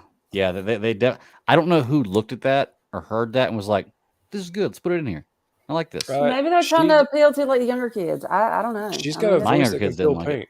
I mean, she does. To be dead honest, like, it works for her character face in movies, but like, I don't know about her singing. She can squawk pretty good though. Yeah, she squawks pretty good in the song a couple times. Yeah. But yeah, that really killed me, man. But beyond that, like I said, the movie was good. They did change spoilers. We're going to spoilers in this. If you haven't seen the original Little Mermaid movie, and go watch it. It's 30 years old. They did change the end though. Did you notice that? In the original movie, it's Eric that drives the boat into Ursula and saves Ariel. In this movie, it was Ariel that drove the boat into Ursula to save Eric. So I'm wondering why they did that change, but it wasn't a big deal. But I did notice that, and I was like, oh, they changed that, but whatever, it worked. Didn't really mess with the story at all. So beyond that, I thought they did a really, really good job. Oh, and they did change the very, very end too, right? Because at the very end of the original movie, they're getting married, correct? Right. Very end of this movie, they're just leaving with each other, which okay. I think they got married. No, they didn't get married. They were just leaving. it was maybe virtue signaling for like a new, but I don't think they didn't get married. That was one thing I'm pretty sure I heard about. That they just were leaving to go and see the world, which is cool. But it was definitely two changes that I noticed at the end. I was like, okay, cool. So, but yeah, let's see. Kev asked, are there any hidden penises in the movie like the original? I think they took the penises out. That was one thing that bothered me when I was younger. Well, penises, obviously. But I always hated. Do you remember? This is another thing that changed. Do you remember in the original movie how whenever Ursula takes her father's powers, she turns him into this little floating penis thing with a crown? Mm-hmm. Well, in this movie, she just kills him. Mm-hmm. So I like that they're better. supposed to be like little algae, or I don't know what the hell it is. Yeah, they're like stuck like within her grotto. Yeah, and they changed that for this movie. The animated one, you have everybody else that kind of poofs up too and like swims out. Yeah, so there were a few changes. Beyond that, it was pretty much beat for beat. Like those little things. Some of the dialogue was like, I mean, like spot on. Yep, I agree. You know, I was wondering. Go ahead. How many Disney movies have they done now? They've brought to live action. Every one of them, I think. Maybe this is the last one. Beauty and the Beast. They did Cinderella, yep. Snow White, Maleficent. Yeah, because I still like I don't know if they did Snow White. Maybe they didn't do Snow White. I don't think. Maleficent, the first and second one. Did they do Cinderella? Yeah, because they had Did they do Cinderella? I don't know. That's a good question. I know they did Beauty and the Beast. My daughter loved that movie. I wasn't a huge fan of that one. My daughter loved that one. They did Aladdin. They did Lion King. They did Lion King. They need to do Ferngully. But just go and give me a Ferngully. But I don't know. That's a good question. Like I said, I haven't been a huge fan of these. They've been a live action Peter Pan too. Yeah, but they've had live action Peter Pans forever. Yeah, but I was live action Peter Pan when I was younger. Yeah. Oh my goodness gracious! Let me go take care of that real quick. Sarah, talk about Little Mermaid for a second. I mean, it was fun. I mean, I didn't really have a lot of expectations going into it. I mean, it was, if you try to compare it, because I mean, you got a animated film that I literally grew up on. I mean, to the point that I would watch the VHS. I got bored. I just put that in. So I watched I don't know how many times, and it's. I always just like singing to the songs and everything too. So it's kind of crazy. The Disney movies always had the massive cases on their VHSs, and I always remember like it was like the now you can buy like a Pelican case for anything, and it'll survive like a hurricane. I always felt like those VHS cases were kind of the same. They don't hold up. I know. They fall right apart. That's all that plastic. Because Beauty and the Beast and Little Mermaid, they're the ones that I literally grew up with. I mean, they were like my two absolute favorites. It's even Claire has a whole, when she was little, I had gotten her like the Little Mermaid bed set. So, I mean, she loved mermaids too. That's why I would always buy her mermaid Barbies. And I'm like, oh, can I play with you? I've got a cousin, and his wife is so far into the Disney stuff that their house has Disney stuff all over it. To where when you walk in it and you're like, you're okay with this? Because I don't feel like any sane person would be okay with this. But to be fair, I'm into a lot of shit that, I wouldn't expect, a significant other to be into either. So, yeah. So, in some places it works, in some places it doesn't. But I don't know. I just always instantly go back to when Disney bought Star Wars and my princess turned into a Disney princess. So, Princess Leia turned finally into the Disney princess. Yes. Yep. You're muted, bro. I said that's my girl hanging up right there on the wall. That's right. Yeah. Okay. So I guess the last thing I can say about Little Mermaid was the only question I had going into it was how they're going to do the lagoon scene, because I'd heard they changed music based on the wording of the music, and I heard that "Kiss the Girl" wasn't even in the movie, which I was mistaken. It was in the movie. They just changed a couple lines from it. My daughter told me, she's like, "Oh no, they changed 2 lines." Okay, cool. They did a good job with that scene. Like, that scene was one of the ones my wife said going in. She has to see how they do that scene to because it's a big scene from her childhood. And I was like, okay, cool. I don't know what that means, but okay.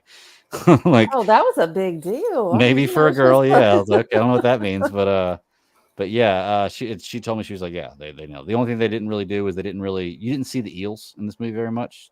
They hinted at them and you saw them a couple times, but they were a bigger character in the original movie. But as long as you saw it and you saw what happened, it was like, okay, cool, this makes sense. So yeah, I mean, all in all, I would say of all the Disney live action movies I've seen so far, and I still haven't seen Aladdin yet, but I haven't heard great things. This is my favorite live action Disney like princess movie from when I was younger so far. I enjoyed it. What do you think, Sarah? Do you like this better than Beauty and the Beast? And I think Beauty and the Beast and Little Mermaid, I think they're probably about like, up there together because, like I said, these are two that I grew up with, the two that I've memorized, I have watched 1,000 times, and it's always interesting because the Beast, like when he turns back into the prince, and then of course Eric, because Eric was always like, the one who was just like, yeah. So I mean, I think they're both live action. I think they're pretty much even, but I don't know even if I had to like choose the animated one, I don't even know which one I would probably say Little Mermaid over Beauty and the Beast. Animated, but the live action, I'd say they're pretty much on even keel. I don't remember when they all came out, but you probably spent more time with Little Mermaid than you did Beauty and the Beast. Because I felt like Beauty and the Beast was new when I was young, and so I don't know when Little Mermaid actually came out. It came out like in '89. I mean, it was yeah, it was. It didn't really matter because it was like the two things that. Because I can't really remember when Beauty and the Beast came out either, because I know it was not too far after it. But it just felt like an early '90s thing. Yeah, but hearing Jodie Benson sing as Ariel was just like, man, this was like, why can I have that kind of voice? That's just so freaking awesome. You could if you were a mermaid. Yeah. Well, it's as many times I went down to the river and I flopped around, I was like, thinking I had a tail. I mean, that was, and now they come up with, actually the mermaid tails that you can actually get and all that kind of stuff. I'm like, Lord, I'd probably drown now if I tried to do that. I wonder if that would actually help you swim better. Hey, if you can do the worm, you can swim as a mermaid. It's a lot. Yeah. Motion. Yeah. If you think about it, you're used to like the two, and then you're trying to put it's no. I don't know what's his name. Phelps can do it. All those Olympic swimmers can do it. Like their first, they're underwater for how long before they come up for the first bit of air. That's true. Yeah, that's true. But they're professionals, so I get that. Well, all right. Well, I guess we'll go ahead and wrap up Little Mermaid then. I don't know if I'll ever see this movie again, but I can't. I'm sure I will when it comes on Disney Plus. I'm sure I'll. That's a good point. Claire and I'll watch it a few more times. Yeah, I'm sure my kids probably want to watch it. And my wife really liked it. So sure she'll probably want to watch it as well. So, all right. Well, let's wrap that up. Let's hop into something else. Yeah, I don't think we really have anything else like solid to talk about. We have a lot of stuff all of us have watched, and we got The Flash coming up next week. Like, what do you want to talk about? We got The Flash and Strange New Things next week. Strange New Worlds. Jack Strange Ryan, Worlds. Right? Strange New Worlds. No, I think Jack Ryan's towards the end of June, isn't it? Is it? Yeah, I sent you the dang list, dude. Oh, okay. So you got Secret Invasion on the 21st, The Witcher Season 3 Part 1 on the 29th, and Jack Ryan on the 30th, also with Indiana Jones and the Dial of Destiny in theaters. Yes, I have those tickets as well. And Extraction 2 comes out on Netflix on the 16th. When does Doom Patrol come back? Not sure. Been trying to find out. Dude, they're probably like, oh, they forgot about that. They're just not going to bring it back. If we don't bring it back, nobody will say anything. You must be quiet. We're ending this universe. Nobody will say anything. Maybe we'll do after Flash. They're probably like, we're not going to. Yeah, not pushing this. Okay, well, let's talk about something then. I guess, what have we watched in the last couple weeks? Ross, I know you watched Fubar with me, right? I'd finally finished it. Finished it? Okay. This week. What'd you think? All right, look, Netflix has a bunch of shows that's been coming out. They had the two shows. They had the funny one and like the real wannabe CIA one. I think It wasn't The Informant. I don't know. Either way, they had 2 shows. One of them was supposed to be, comedy. Pretty good job. Definitely nailed the funny bits, and it did pretty well holding on to the, I guess, general idea of how things could work. Like, it wasn't too far-fetched.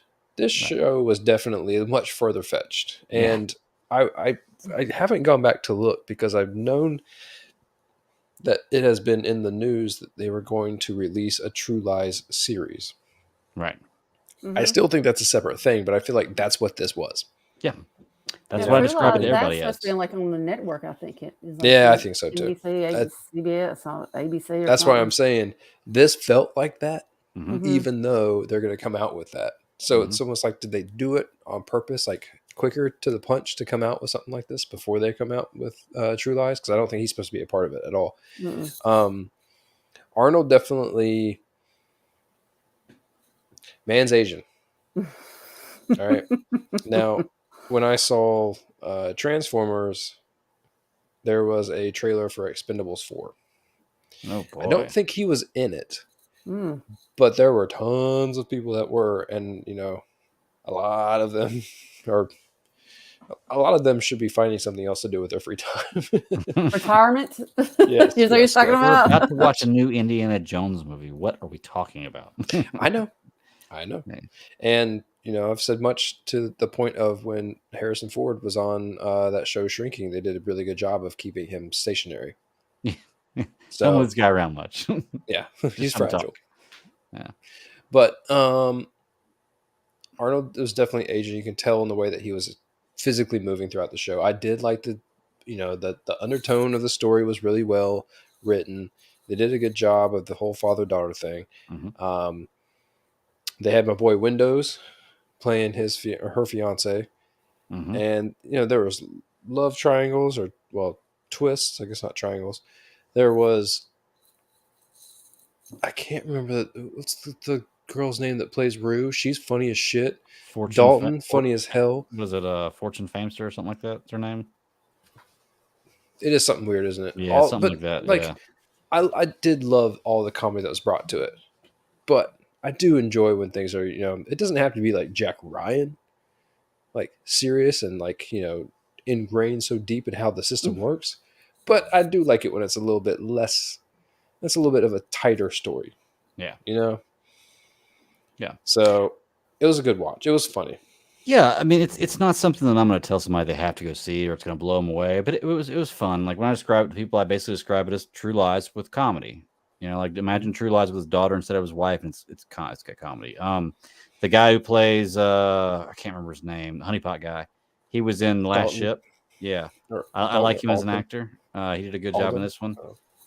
I saw an interview with Fortune. It's Feimster. So Fortune Feimster is her name. I get you. Hold on. I'm looking at it right now. I was hearing an interview and she was talking about how like when she got called for the role, like she thought she was just going to be like a, guy in the chair role, but no, she's actually out there doing action scenes with Arnold Schwarzenegger. And they were like, well, what is that like? And she's like me. It's kind of, I remember the presidential fitness challenge in elementary school and Arnold Schwarzenegger sponsored that. Like that was his thing, and it's like, can you imagine being somebody in school that's doing the Arnold Schwarzenegger fitness challenge in elementary school? And then whenever you are an adult, you're now starring in a television show with this guy. It's got to be crazy, but I love her comedy. I thought she really did a good job. They bounced off each other well. Like I said, it's a fun watch. It's not something I'm telling everybody they've got to go see, but if you got a little time and you want to watch something that's going to be a good watch, there's a pretty decent story and it's pretty funny, and it's Arnold again, go check it out. I mean, they definitely set up for a second season. Yeah. So I don't know. With Netflix, they set up for a second season with a lot of shit and then just cancel it. So I don't know. Yeah, so you just don't hold your breath. Yeah. But I know they must have just signed some kind of deal with Arnold Schwarzenegger because they have this, and then they just dropped his documentary yesterday.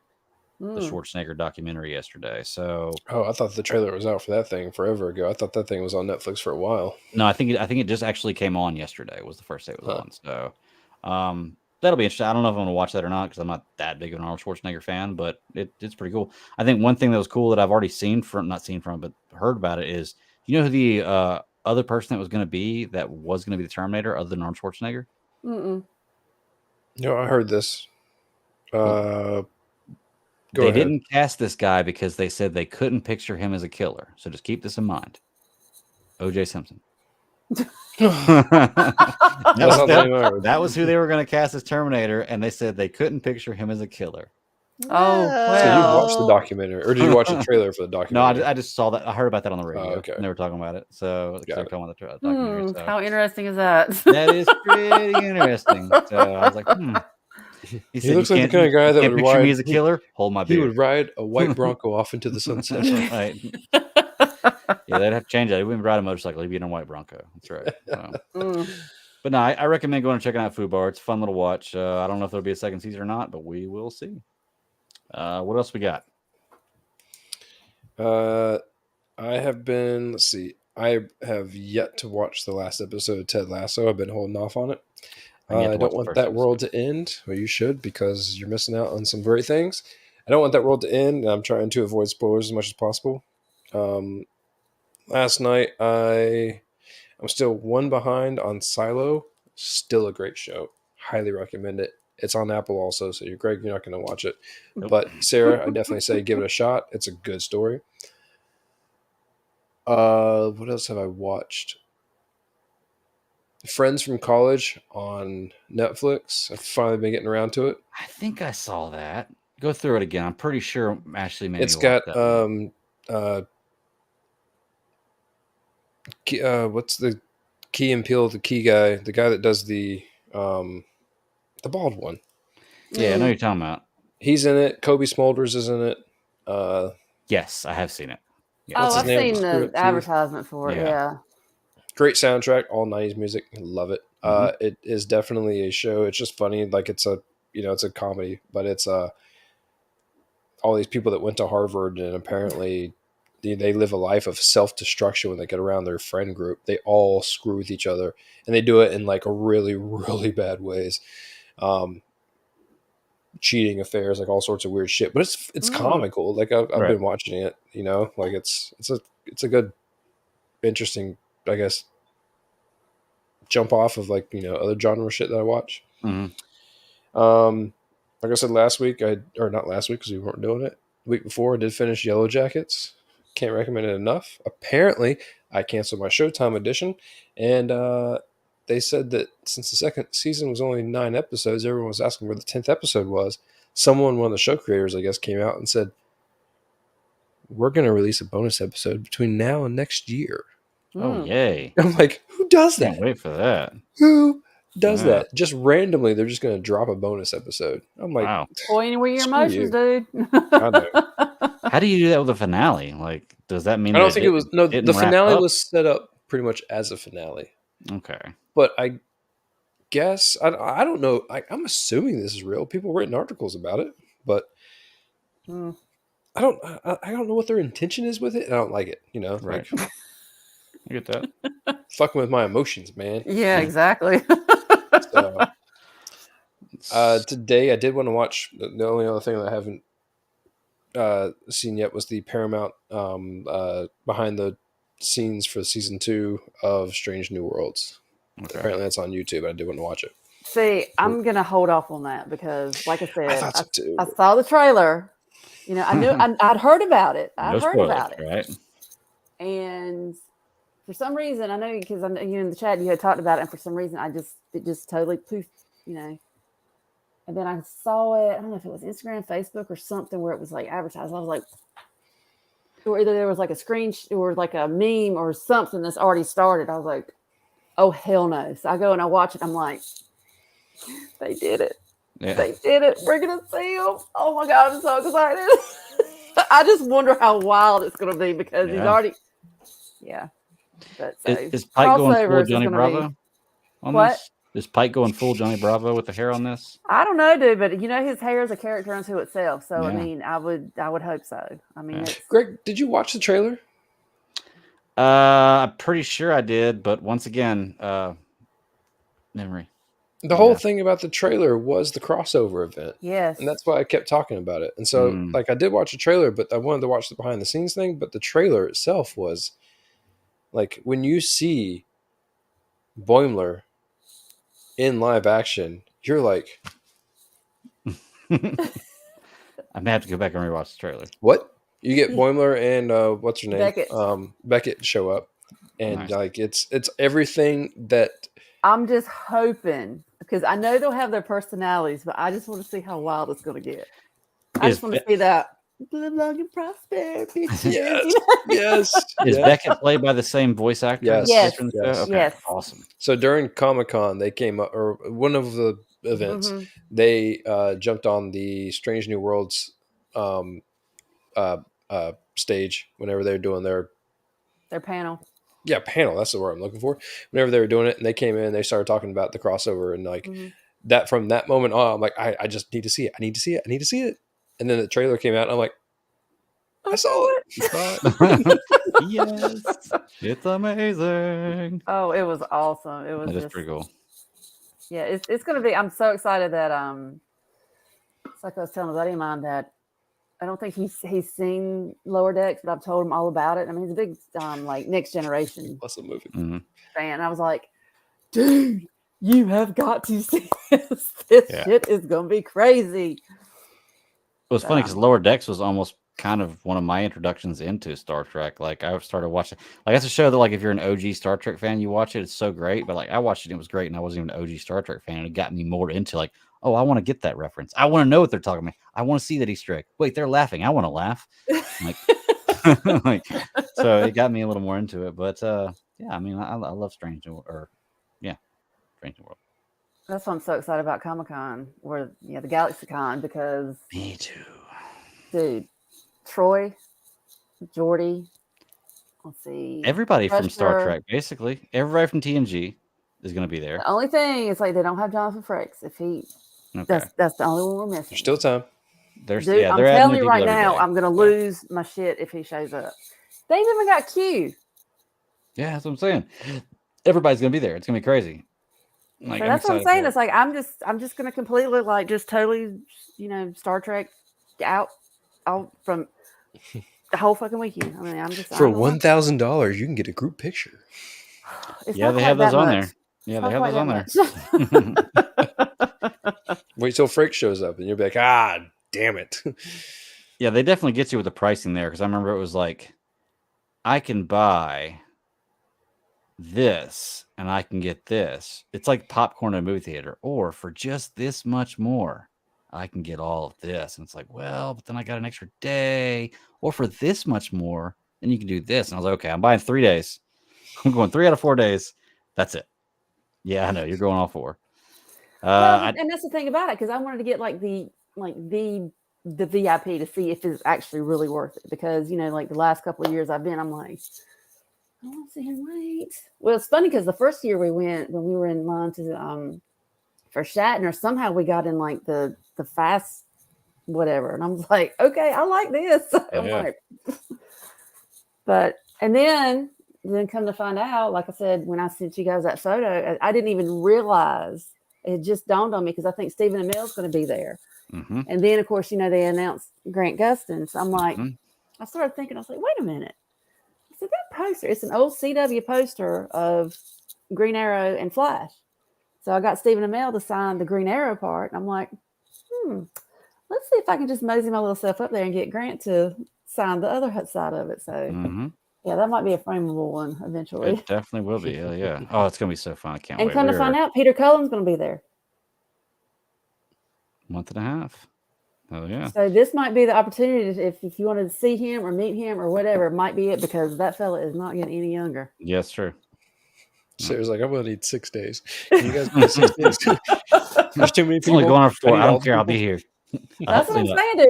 It's like, and then, I mean, it was, it's, oh my God, it's just so much. I mean, and I think as far as wrestling wise, I think Bret Hart's going to be there. So Brian's like, I might have to get a photo with him. I was like, oh, you want to do something? Okay. Hart. Yeah, I told my wife that NSYNC and Backstreet Boys are going to be there. And she's like, oh, really? Well, maybe but it's not the good ones, though. Maybe we might have to. Yeah, I know. Well, I mean, I don't care about either one, but I told them, I was like, yeah, they're going to be there. She's like, well, maybe we might have to go. And I was like, well, okay, buy a ticket. I don't care. All I'm going to say is I'm going. So if you need a ride, I'll be there. I'll see you there. Like, I'll definitely be there. Like, yeah, it's going to be fun. Let's see. Trying to think what else That's talk it. about? Other than trailers, and I wasn't going to talk about trailers yet. So. Okay. Well, you guys know what I've been watching. Ooh. Oh yeah, been Walking Dead. Yeah. How you liking that? You've been doing a thing. Well, like I told you guys, Brian and Claire have been watching. They're up to like season 11. Matter of fact, I think that's what they've been watching while I've been in here. So that's why I'm like trying to close the door because I hear all the explosions and gunfire. I'm thinking, good Lord. So I've seen some. I've sat down and kind of watched some episodes with them. So I've seen some stuff from 10 and some 11. 10's a done season. I'm not even looking forward to that. Right now, I'm kind of like about that show is that there are dumb seasons. Like there are dumb. Yeah. It's been on too long. They milk the cow too much. Well, where I am right now, I'm in about midway season 2. Okay. Oh, you're in a good spot. Yeah. Yeah. Like I said, my takeaways. Shut up, Dale, which I know what happens to him. Shane, dude, really? Okay. Lori, I can't even talk about this lady. Okay. I just have nothing to do with her. She is so stupid. Pot calling kettle black. Shut your face. But Daryl. Oh my God. His little messed up looking Leonardo DiCaprio self. I mean, I love him. He's the only one that comes in is like his little strut that comes in. It's just hilarious. I just love seeing him. Yep. Now I haven't seen, I think Merle, I've only seen Merle the first part. From what I understand, I think he comes in because Gage and Claire, Brian and Claire always talk about their favorite is like the seasons with the governor. That's like one of their favorites. So I haven't gotten to that yet, but all these people are stupid. I'm like, how are y'all still alive? Yeah. Movie. And you got to be real honest about it because at the end of the day, we would still hate each other. We would not band together in a time that we needed to. No, because people that are surviving. Well, there would be groups of people that would. He groups, got it. yes, but But the way he went about doing that, I mean, it was like, dude, it's kind of like what Rick said is like when Shane gets all torqued up. I'm like, I mean, he just started like it wasn't just. I mean, even though he was right, he was still wrong. Yeah, I guess that's possible. Yeah. Hey, Kev says Timothy Zahn's going to be at a con here in Charleston. Ooh, I might have to make a trip that would be cool. Charleston and get a copy of like get one of the Thrawn books. Thrawn books signed. Yeah, hell yeah, that's a great idea. When is that? I don't know. Kev, when is that Comic-Con? He's in the chat room right now. Yeah, I'm gonna have to go check that out. Or I guess the internet's there. I could probably find it there too, but it's easier to ask him. I'm trying to think. The only other thing I've seen really this week was Ashley put on a movie, and I can't stand that she did this because I'm up to like 3 o'clock in the morning watching it.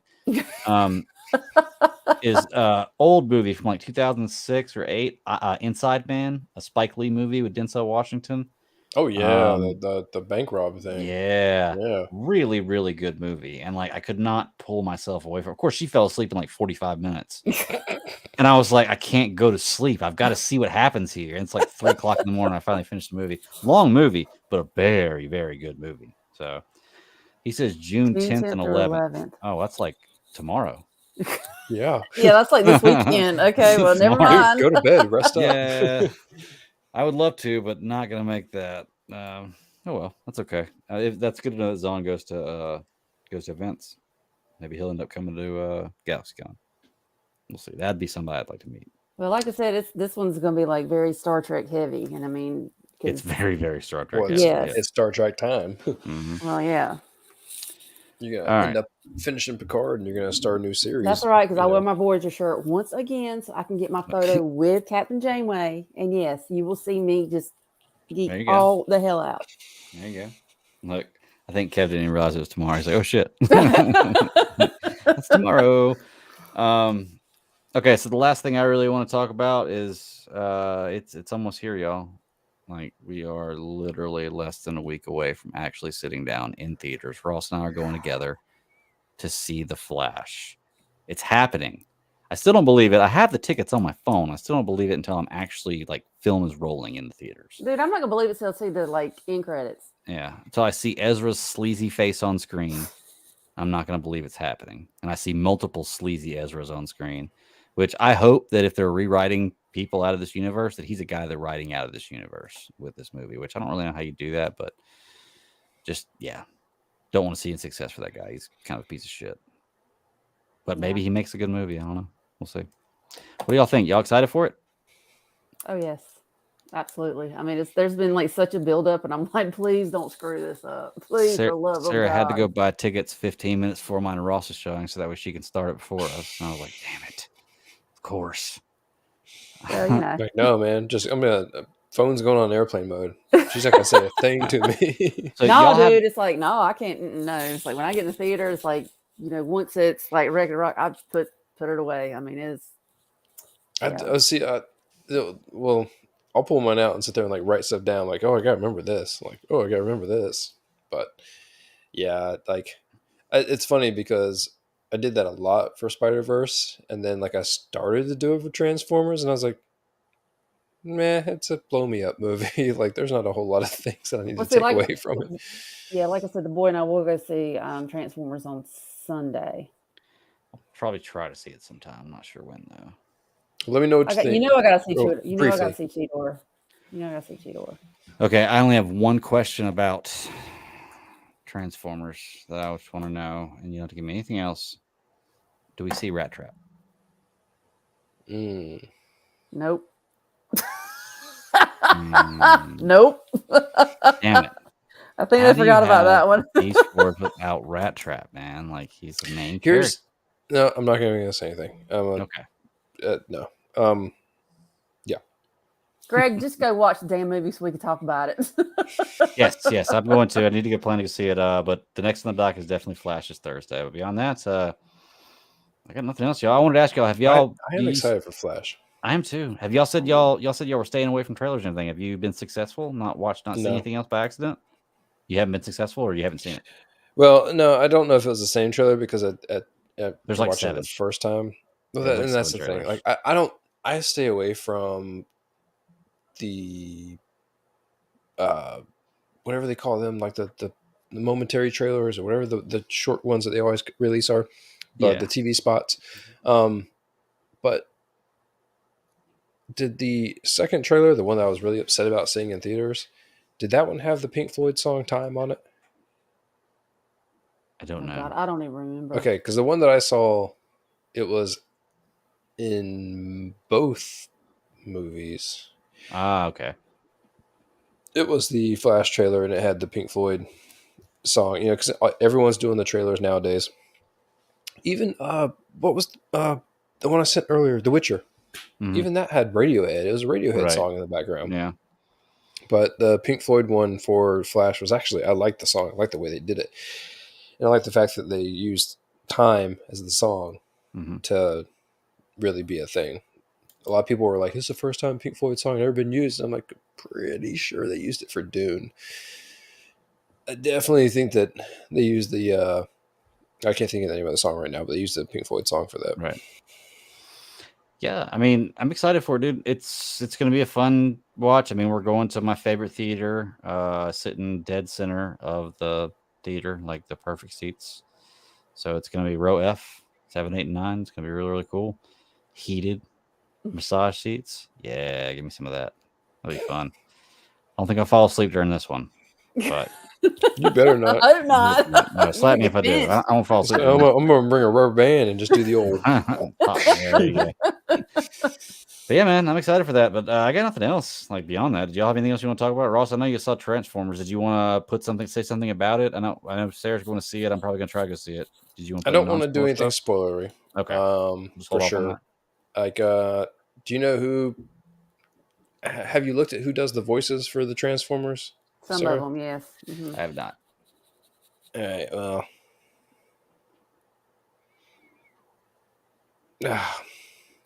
I like the soundtrack. Okay. Now, let's put it this way. I'm not going in expecting a whole lot, okay? Don't.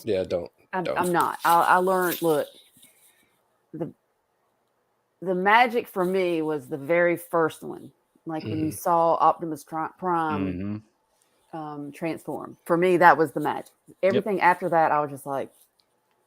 Cool. Yeah, it is very much a reskin And look, I'm not going to ruin it for you because you have the right mindset. But when I saw Across the Spider-Verse, I was like pleasantly surprised because my expectations were so low. Well, you even asked if you want, if it was, that's what I was saying. Like, that's because Transformers was sold out. I was trying to go to the early showing of it, the Wednesday showing that they were doing. I'm still trying to find Tuesday showings for Flash, but they had the Wednesday showing, and I'm like, can I get tickets to it? Can I get tickets? I'm sitting there trying, and I'm like looking at all, like the seats are just like falling off, like stars being blotted out of the sky. It's crazy. And I couldn't get it, so I'm like, all right, well, Spider-Verse. I'm like, what do you guys think? Like, and then I just decided to jump for it, and when I went in there and I came out, I'm like, holy shit! Like, what a better movie experience. That might be another. We might end up seeing that again in a theater before it's out because, like I said, I think that might be a fun, like 3D type thing. I think Little Mermaid would have been a good 3D movie. Especially with like some all moments. The underwater stuff would have been pretty cool. 3D has just come so far that it's finally where it should have been when it first came out. Yeah. And there are things that which one did I go? I went to go see Ant-Man in 3D. I don't remember if I saw Guardians in 3D or not. But each of these worked. No, I did see Guardians in 3D because there was one scene where something went beyond the black bars. And I was like, holy crap. Like, that was the one thing that they chose to do. But now it's so it's integrated very well. Let me say that it's integrated very well, so it doesn't pull you out. And I think that if I were to see Into the Spider-Verse or Across the Spider-Verse again, I will definitely see it in 3D. Good call. I probably won't go see it again in theaters because it's going to be on streaming in like a week and a half, probably. So I won't have to worry about going to see that. But I did enjoy it. I enjoyed all the stuff we saw this week. I hadn't seen anything disappointing in quite a while. It's been a minute since I was really disappointed with anything. So still haven't seen Guardians 3 yet. Oh, trailers. Yeah, we don't talk about trailers. Teenage Mutant Ninja Turtles. Oh my God, yes. I am so excited for that. I can't believe I forgot about that. That looks so effing good. It looks like a mixture of the Nickelodeon turtles you have now, the new crappy ones, and the old school artwork, the original old school artwork. Like, and it's done by Seth Rogen. It looks like this is like yes, it looks like this one is like the voice Into casting. the Spider-Verse. Oh man, with turtles. Yeah, I when I first heard that Rogen was going to write a movie for Teenage Mutant Ninja Turtles, I thought that could really go sideways. Like he could, like, it's very possible he could be too high and write a movie and like, what the hell is this? Like, basically reinvent the wheel. And when I saw it, I was like, wow, like you nailed, Donnie sounds like a girl. You got him to a point to where it's like, he's so unsure of himself that he doesn't even have like his, puberty underneath him yet. And like all of it was like working. I'm like, you can totally take this tone and separate it from what you know about the live action movies and just really enjoy this as a brand new cartoon movie. So very much like you said, in the vein of the Spider-Verse movies, just bring something new. And if they're able to do it, like, I am in it. I loved the cartoons. I lived off of the cartoons forever. The original cartoons. Oh, hell yeah. If they don't bring the I'm not even sure what they really called it, but the Cowabunga wagon, like, if they don't have something like that come towards like a second or third movie, I might have to check out. But like, I'm here for the first one. I'll see what it's about. I need to see April O'Neil in a yellow leather bodysuit too, because I don't know why that was a costume of choice in the actual series, but loved it. I think, in the trailer, she was wearing like a jacket or something, right? But even then, she seems extremely young. Catering to a younger crowd. I think the turtles are younger in this one too, representing more younger than they were, like even the original movie. Like I said, I feel like it's got that kind of Nickelodeon Turtles series vibe to it. but maybe a little more serious. Why if you look at the artwork, it's digitized very much like that, but it has that black scale, thick lines drawn from the original art. So it looks really, really good. When I saw the previews for it, I told my daughters, like, yep, I'm going to see that. I'm definitely going to see that Oh yeah, my movie. son, he's all about it. movie. Yeah, he's all about it. I still remember when he was little, we argued about, he was like, Mom, you don't know who the turtles are. Bro, yeah, I do. Tell me I don't know who the turtles are. Apparently, I gave my mom such a hard time one time when she sold the VHS of Teenage Mutant Ninja Turtles 2, The Secret of the Ooze. Oh. She sold it in a yard sale that she had eventually, as time went on, gone back and found it and bought it again. And so it sits somewhere in storage. And I'm like, she's like, you were so into Ninja Turtles. You gave me such a hard time whenever I sold that movie. I'm like, that's because you sold my shit without asking. It's principle. It's principle. That movie. Somebody saw that in the yard sale and like, oh, take it. That's a deal. It's one of the best movies ever made. We have The Witcher, which I sent you guys today. I think it came out today or yesterday. One of the two. It looks pretty good. Here's the thing about The Witcher is I came into it late. I started watching it when the second season was in progress, caught up, finished watching it. I like it. I can't really tell you that I can go back and remember a lot about it, though. Like, I'm just going to go into the third season knowing that I like the first two and not worrying about the story and just kind of going into it. Because I thought that Cavill was gone this season. Ross, you said this is the last one. So I'm assuming after this season, it's probably going to fall off. Or do something different. I don't know. This definitely looks like a story ending style season. So we got to talk about this. Did you see this? Kev brings up Will Ferrell as John Madden. No, I heard that like a couple months back. Yeah, it's a document. It's not a documentary. It's a movie about how the game was created with John Madden. It's almost like coaching the new, or playing career. Whatever that new like Tetris style and like all these other movies that are coming out, Air and all this other stuff. It's going to be very interesting to see Will Ferrell as John Madden. I could totally see it. Yeah. I mean, I guess I could. You do the hair right and the voice. I mean, I think Madden's a little bigger than he was, but I mean, yeah, you could make it work. You could definitely make it work. You know that dude puts on weight and then just like I don't know. I don't know. I could see it. I think Will Ferrell has a lot more depth than he chooses to portray because when he gets serious, he's able to do it. Well, he's been in a few movies that have been pretty decent where he wasn't like a hilarious role. Like I can't remember if you saw the movie Everything Must Go. Yeah, you ever see that one? That was a pretty serious role, and I thought he did a pretty good. Yeah, he's drinking the wine. I thought he did a pretty good job of that movie. The concept of the movie is fucking crazy, but I thought he did a pretty good job on that one. But yeah, I mean, I thought he was gonna be in the Barbie movie too. Is he? Okay. He's was he the CEO of the Mattel? Something like that. Because I was like, is this President Business? Is this exactly. They just played Jerry Buss. Okay, on Netflix show or HBO show. That'd be interesting to see. Sticking on that, did you see the trailer for the Stan Lee autobiography documentary style thing that's coming out on Disney Plus? I did not.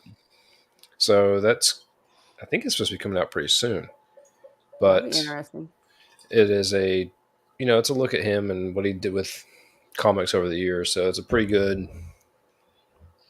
I don't know, I guess like insider info into his life. He is clearly like largely a part of the whole entire thing, speaking and like narrating it. So, I mean, with as much as he's brought to us and everything else, like I'm definitely down to see it. So, what else is coming out? Did we talk about Jack Ryan?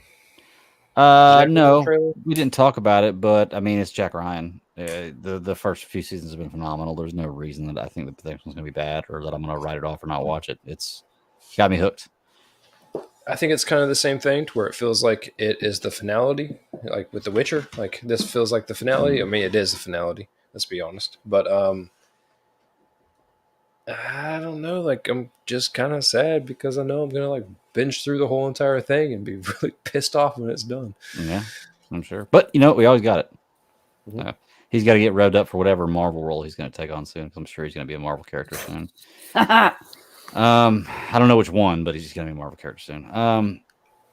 So Kev says the new season of Righteous Gemstones. I've heard so many good things about Righteous Gemstones. I never It's finished so the funny. first one, but It's it's so- I've never watched it. hilarious. I might have to check it out because I've heard so many good things about Righteous Gemstones. It and I've is. never checked It out. borderline stupid funny, but it is very funny. I've definitely finished. I finished. Actually, I got my. I even got my mom to watch it. So like I've spread the love of that show pretty far, trying to get different people to truly enjoy it who have grown up in Bible Beltish areas. But it is.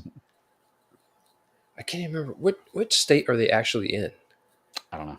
I think Kevin Are said they what's in? filmed in Charleston. Are they in Charleston, or is it like placed there? But I mean, it's somewhere southern, obviously. Yeah, but it's. I mean, it's. Dude, it is very much. Kenny Powers praising Jesus. That's pretty Yes. much what it is. I loved Eastbound and Down. I thought that his quips were absolutely I did hilarious, too, and he brings yeah. all that shit to this. And it's him and what's the guy's name from Workaholics? He was in the movie with, was it Efron? I don't know.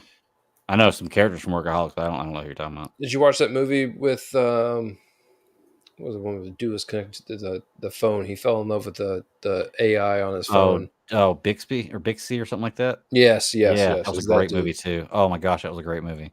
So he's one of the brothers, and then it's the two of them, and they have a sister, which they treat like shit, and They live on their It's little just the- compound. yeah, little. Yeah, The whole show, you just gotta watch it. It's hilarious. I'm actually mistaken there. Bixie's not that movie. Bixie's the one with the guy from Workaholics, but that's not. He didn't fall in love with the phone there. That's where the phone is like taking over. Yes. It's the same guy. You're right, but it's a hilarious movie. If you've never seen it. Yeah, I guess Her was the other one with. Yeah, that's the one with That's the John one- Played Galecki or Joker. whatever his name is. Is that who's in it? No, the Joaquin Phoenix.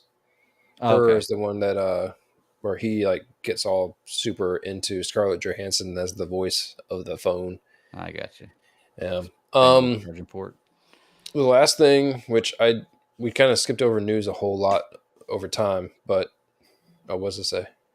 Made in Charleston, Dave McBride lives here. The church is set is in That's our pretty mall. cool. That is all. Next time I go to Charleston, I have to check that out.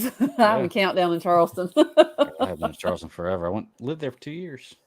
Mhm. Crazy city. But what was the last part? Ross? Ahsoka. Oh hell yeah!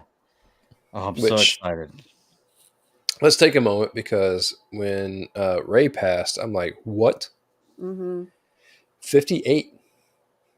Mm-hmm. Yeah, I watched that that's dude young. since like I definitely I remember Rome. I was a big Rome fan on HBO. Mhm. Loved that show. He was the second main actor in the show, but homeboy died at 58. Like he's been in all sorts of shit, and Did I they was say where it was so from? I never really did follow up on it, so I'm not Mhm. really sure. I'm not even sure if they've released it, but man, I hate that he's in the first season of this show and doesn't. I mean, hopefully they do him justice. With they remove him from the first season like eloquently, Mhm. but I hate to see him go. On the lighter side of things, the trailer looks awesome. I think the characters look damn good. I'm still trying to figure out if I'm really on board with Hera. I think she might be the one that I'm kind of bumping against. Okay. I like who they got for everyone else for the most part. We got a date, so August 23rd, Yes. which I knew it was going to be the end of August, but Mhm. they never officially said when it was going to be. See, that's another one of those where I don't want to see anything else. No, I don't think I do. either. Yeah. I don't think I do really either. don't. I mean, I've seen enough. Mhm. I'm good with it. I kind of want to be like Mandalorian. Just Give it to me. Let it unfold. That's right. Mhm. This is the way. That's right. Well, I'm So we got excited, man. that. It's gonna be good. And yet I still never was able to get tickets to Star Cruiser. So I'm never going to be able to go to the Star Wars Hotel. It's okay. I'm pretty sure it's overrated. And you would have spent way more money than you wanted to. Yep. I think you had to really be one to get into like a completely interactive experience. I think that was, if you kind of go in there half-assed it, I don't think you would have had a good time. Well, to be honest with you, I don't know anybody who's gone there, but I mean, beyond it being insanely high priced, it must not have been that good for it to shut down so many years. It must have been what you were expecting. It was for the 1%, man. Yeah. That's I would have lived that shit through and through. Like, hell yeah. I am a massive fan of many different things. Star Wars was what I was raised on. And I say more Star Wars and Marvel quotes than probably original shit that comes out of my mouth. Yeah. And it's just ingrained in my head. Yeah. So no, I agree. I would have loved to have gone there one time. It's just that I think I would rather have a car. True. Well, I had my experience because, like I said, I pretty much spent a day sitting in Quark's bar. So my dream was lived. There you go. Well, I got nothing else, y'all. I think next week we'll have some more movies to talk about. Maybe some new shows coming out. It's gonna be some fun stuff. Actually, I know next week we're gonna have some movies to talk about because we're going to see Flash on Thursday. So. Yeah, we're gonna talk about the unicorn. That's right. We're apparently gonna be talking about this movie finally coming out. We're gonna see what happens. But, hypothetically, we are going to be talking about in theory, allegedly, it's coming out. Strange New Worlds. I know I'll probably watch Extraction on Friday at some point. Hopefully before the show starts, and then this little movie called The Flash, which I heard has Batmen in it. So, Bat people. We don't know how many yet, but quite a few Bat people and lots of Ezra Millers. So we're gonna see what happens. All right, y'all. Game on. Let's go ahead and get out of here. And I guess until next week, just keep pounding. You can find me at the Bat Daddy 52 on Twitter. Sarah, where can I find you at? You can find me on the Twitter at My Lady Kitten. Cool. Ross, where can I find you at? Never on Twitter, but right here. Cool. Back porch. Well, we're here most Fridays live 9 p.m. Eastern Standard Time on YouTube. The show is going to be posted on the YouTube channel and any podcast of your choice. And it might start going up on Rumble. So if you like the streaming service Rumble, go check that one out. We might start putting it there too. Just another service. Is that a streaming service or it's a streaming site? No, it's a streaming service. It's basically just like YouTube, except not nearly the restrictions that YouTube has. It's an actual free speech place instead of So we might start posting things there too. We'll still be on YouTube, so we'll see what happens. But come check us out. And I guess y'all, there's really nothing else to say.